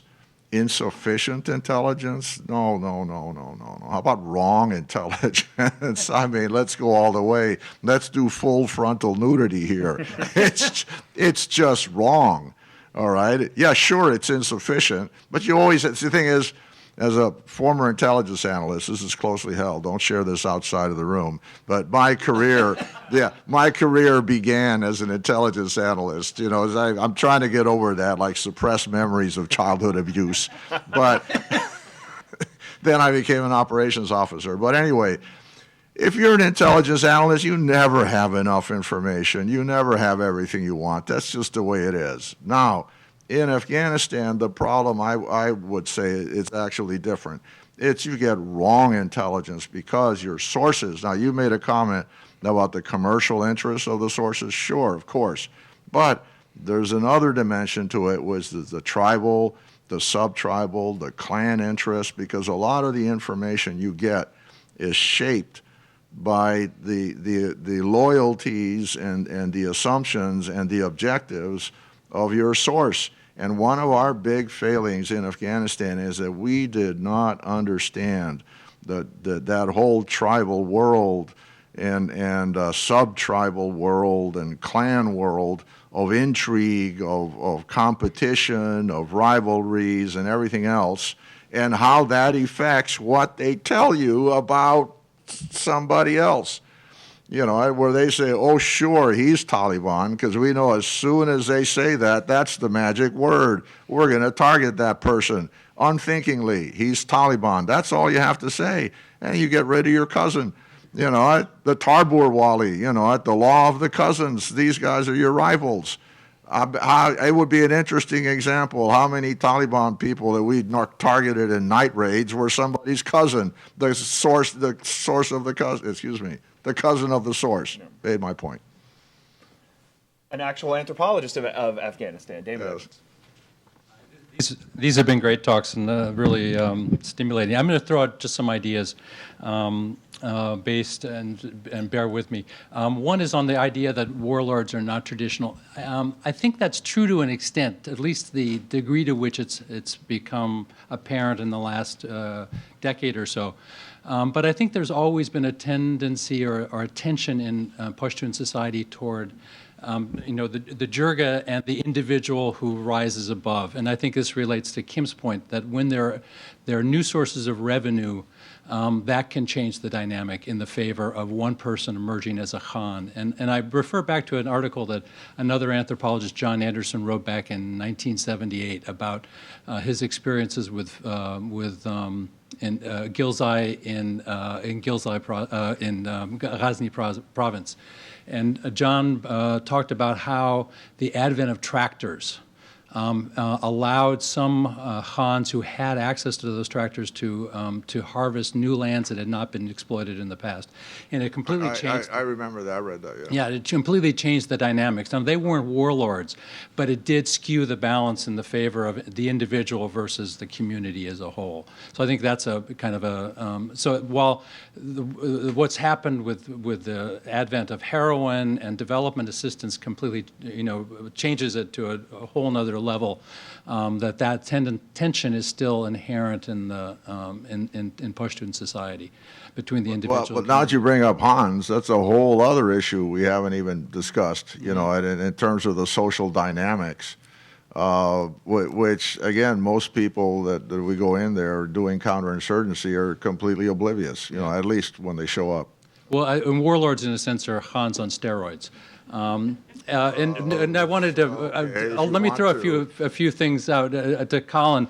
When you talked about legibility, it reminded me of another case from the late 1940s among the Safis in the Pech Valley up in Kunar when the Jang-e Safi broke out, which was really a fascinating precursor to the later insurgencies, and that uprising happened because the government tried to change the way in which they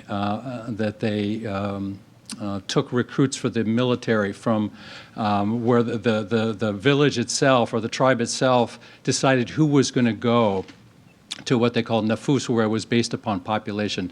So that was a very clear example of legibility. And just one other comment to Polly. And I'm sure you're aware of these things, but in the short time you had, you didn't have a chance to bring them up. But a couple of other factors in Karzai's appointment process and the way in which he managed to stay in power as long as he has, and maybe is still in power even today.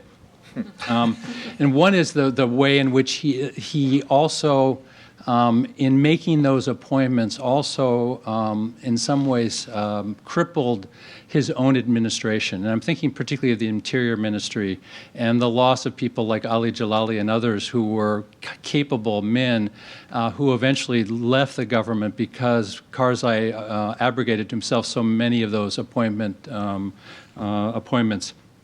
Another factor, which again I'm sure you're aware of, but that didn't come out, was that it wasn't just the number of Mujahideen commanders who were appointed to governorships, it's also where they were appointed. And the whole way in which, very much in the model of Abdurrahman, the Iron Emir we talked about before, very carefully calculated how he could move people out of their own base of power. So gave them something for their own self-interest, but at the same time denied them the ability to create fiefdoms of their own. And then one other thing that I think also plays into the whole Karzai dynamic, and that's the role of the media. When Abdurrahman and other previous Afghan rulers were negotiated with individual tribes or and individual provinces, what was said was more or less kept within that domain. And so many of in the case of Karzai, remarks that he would make up in the north or anywhere could potentially get back to the Americans, translated and get back to the Americans, and the Americans were struck by his disloyalty, when in fact he was playing exactly the power game that he needed to play to stay in power, and we called him crazy or demented, and we used all sorts of disparaging remarks about him. But in fact, he was effectively playing a game that worked a whole lot better before the media made those remarks apparent to the world as a whole. Yeah, and that's another, I hadn't thought about it, but that's another form of legibility in a different way. Yes, ma'am. Thank you very much for your presentation. 2005 was when Daniel Waugh decided to have a syllabus created on the Great Game. And he had a list of books that go back to the 1840s on the relationship between Russia and England, Great Britain, and Peter Hopkirk has written a lot of books on that. And he was involved with what's called the Silk Road Initiative. Right now, China has, first it was like the Maritime Silk Road, and then, the String of Pearls. I'm bringing this in because I'm not a professor, but with my, current amateur research, it seems that, like, for example, right now, Russia and China have a good relationship with each other, but in Central Asia, which would be Uzbekistan, Tajikistan, et cetera, China is moving in and buying up the country. So that was not brought in. And I guess I wanted to have you comment a little bit more on the relationship between Russia and China. But there's this book that was great. I'll mention a couple of them. And one of them was Russia and China by Chubb, C-H-U-B-B. And in this book, it describes all of the treaties that Russia had had with all of the different tribal groups in the region.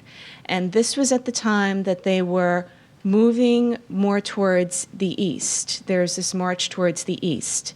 And Catherine the Great had decided that she was going to legitimize Islam. Pardon me, maybe I'm just, speaking out of turn, but it was the administration that had decided to allow for, I think, the first mosque in, Kazan. And then there's another book by Robert Cruz called From Prophet to Czar, where they just discuss how they gradually developed a relationship with all of these tribal groups by building forts, by having treaties. And then it discusses, the different conflicts that they had with each other along the way as they did this. And it just seems that right now, current research, like a couple of days ago. We're running a little short on time, so question. When it comes to Obama's position on the Silk Road Initiative, okay, there was a certain track that he followed in order for him to develop that type of trade that China has an interest in. And I was sort of wondering whether there are these insurgencies along that Silk Road track or whether it's, it's sort of working out. And this has been in development for a very long period of time, doing these types of things. Sure. And I was wondering what your comment was. Both by us and, as you mentioned, by China. The U.S. has had its new Silk Road Initiative, and the Chinese have had their now One Belt, One Road. So you're right. There have been multiple initiatives. So comment on sort of the role of trade and the... Well, it seems that that's sort of, it's a gradual process to back out of this, comment? zone that we Yeah, Colin. So I was the victim of this during my time on the ISAF staff. Fred Starr out of SAIS was the one I think coined the initial Silk Road idea, and he had it nested in this idea that there would be this revitalization of Central Asia based on the recreation of traditional trading routes. And there was upside potentially for Afghanistan, but for all these other Central Asian powers. And this makes it sort of a surface degree of sense, but then you start asking questions, some basic questions, like why did the old Silk Road go away? And things like water transportation come in and all sorts of stuff that have huge cost advantages and don't require you to go through war-torn places like Afghanistan. And so as I sat on the staff, everybody loved this word, New Silk Road. And they captured it, and then they stuffed under that program everything that they already wanted to do. Every white elephant project, electrification in southern Afghanistan, road construction, et cetera, et cetera. So there was a bureaucratic game that went on in taking this idea, whatever its validity, and then packing it full of existing large development projects, which I'll say as an aside, we didn't do terribly well. The Chinese one, I was a victim of. I went to Beijing 2 summers ago and was bombarded with the One Belt, One Road party line. And I kept asking these questions like, why do you guys want to build a road to a place where people don't like you? Because, they've got fundamental problems in Xinjiang province with Uyghurs who can't stand them for a lot of reasons. And I couldn't get a straight answer out of the Chinese. I think, and this is only a guess, that this is mostly a jobs program. That is, that the Chinese economy is good at building roads and pouring concrete generally, and not a lot of other stuff. And so this was essentially a sort of a stimulus program for them to drive a road out into, as far as anybody else could tell, the middle of nowhere. And but they would not admit to such. So I'll put that out as a disclaimer. But my sense is these two things with the same name both look sort of ill-fated and rather strange. It's funny you mentioned the road building. I mean, in Japan they call them the road tribes, right? They're the patron, and Japan's an island. They run out of land. The road tribes can just keep going to Afghanistan. I mean, the other reason the Chinese conceivably could want to have a road going out into the middle of Central Asia is to literally move troops and supplies out to a restive area, or to have a land trade route if they got interrupted in a conflict with the United States. Yeah, I think that's a big one from what they're doing. Yep, please. I think we'll give you the last word, actually. When the Chinese... Oh, you got one more? All right. Well, sure. All right. When the Chinese began this massive program called OBOR, Western think tanks and universities were quick on the take and set up centers and programs galore. Speaking of jobs programs. It's good work if you can get it. I have some doubt about the trajectory of the Chinese economy in general, and whether, in fact, all of these gigantic projects will be realized. But even if they're realized, OBOR, the Pakistan-China Economic Corridor, lines A, B, and C going through Central Asia, once you put that kind of infrastructure down, you have a security problem. You have to protect it. And the question is how you do it without, in a way, creating a backlash, because in certain parts of Central Asia, Kyrgyzstan and Kazakhstan, I would say, that the Chinese presence is seen not altogether benignly. Now, in Afghanistan itself, the Chinese have some investments, not huge, in mining and in hydrocarbons in the Amudarya area. So far, they've kind of subcontracted the management of that to us. What happens after we leave? The Russians and the Chinese have a common interest to this extent. I mean, the Russians are kind of whistling past the graveyard because the Chinese, they're not literally buying up Central Asia, but they have they're not buying up all of it. There's a lot. Trust me. Trust me, they're not buying up everything. But they are there in force. Trade has vastly overtaken Russian trade from virtually nothing, investments and all of this, right? They both have an interest in not having whatever happens in Afghanistan wash over into Central Asia, which is the Russian southern strategic flank, as they see it, and the Chinese into Xinjiang. So I would make the argument that the future of Afghanistan, in a way, I may be a minority of one in this, is far more important to some other countries than it is to us, because sheer geography dictates that they will feel the reverberations much more than we will. So their challenges are really much bigger. One final point on the point that Colin made. I agree with him. Maybe it's a job creation program, but I don't think it's going to create the number of jobs or deal with the overcapacity problem in areas like steel, these so-called 19th century industries. I've looked at the numbers, and I don't think it'll do it. It also makes no sense to me to do an overland route when shipping is far more competitive. So I don't quite get all of this, and I'm not sure how this will gel. But the security angle is, even if it comes about, you have to then safeguard it. I do think Colin's right about it. You might do it if you're worried the U.S. Navy is going to sink your routes. But that's the only way it makes sense. All right, Arturo, last word to you. Well, on the road building, looking at the Latin American example, the Pan American Highway. Why did the United States government, have the Pan American Highway program, connecting, the continent by road? Defensive, just send troops. The Pan American Highway project began, before World War II, when the Germans were establishing a foothold in Argentina and Paraguay, and the German airlines started flying routes in Latin America. All right, that's when that was a function of Pan American Airlines, by the way, was to compete with a German airline. And the road building, it was a defensive thing, national security.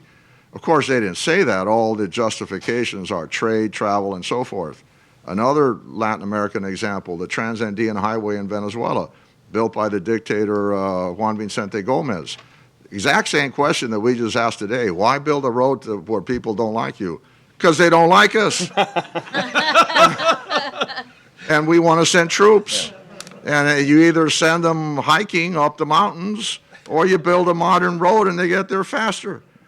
So there's a military dimension to all this. Now, in terms of the Silk Highway and all that, what you see in Afghanistan is cooperation, and Pakistan. You see cooperation between the Russians and the Chinese. For example, there are plans for the railroad from Gilgit to Gwadar. Gwadar is a port that they're already building, or is it already all built already? Yeah, I think they're in the. Now this is to a counterpart. Not counterpart is when you're complement. That's the word I'm looking for. Complement to Karachi. All right, but this is a modern port built by the Chinese in Pakistan. This is a long-term investment. Now, there's a railroad that's going to connect the Chinese border to Gwadar.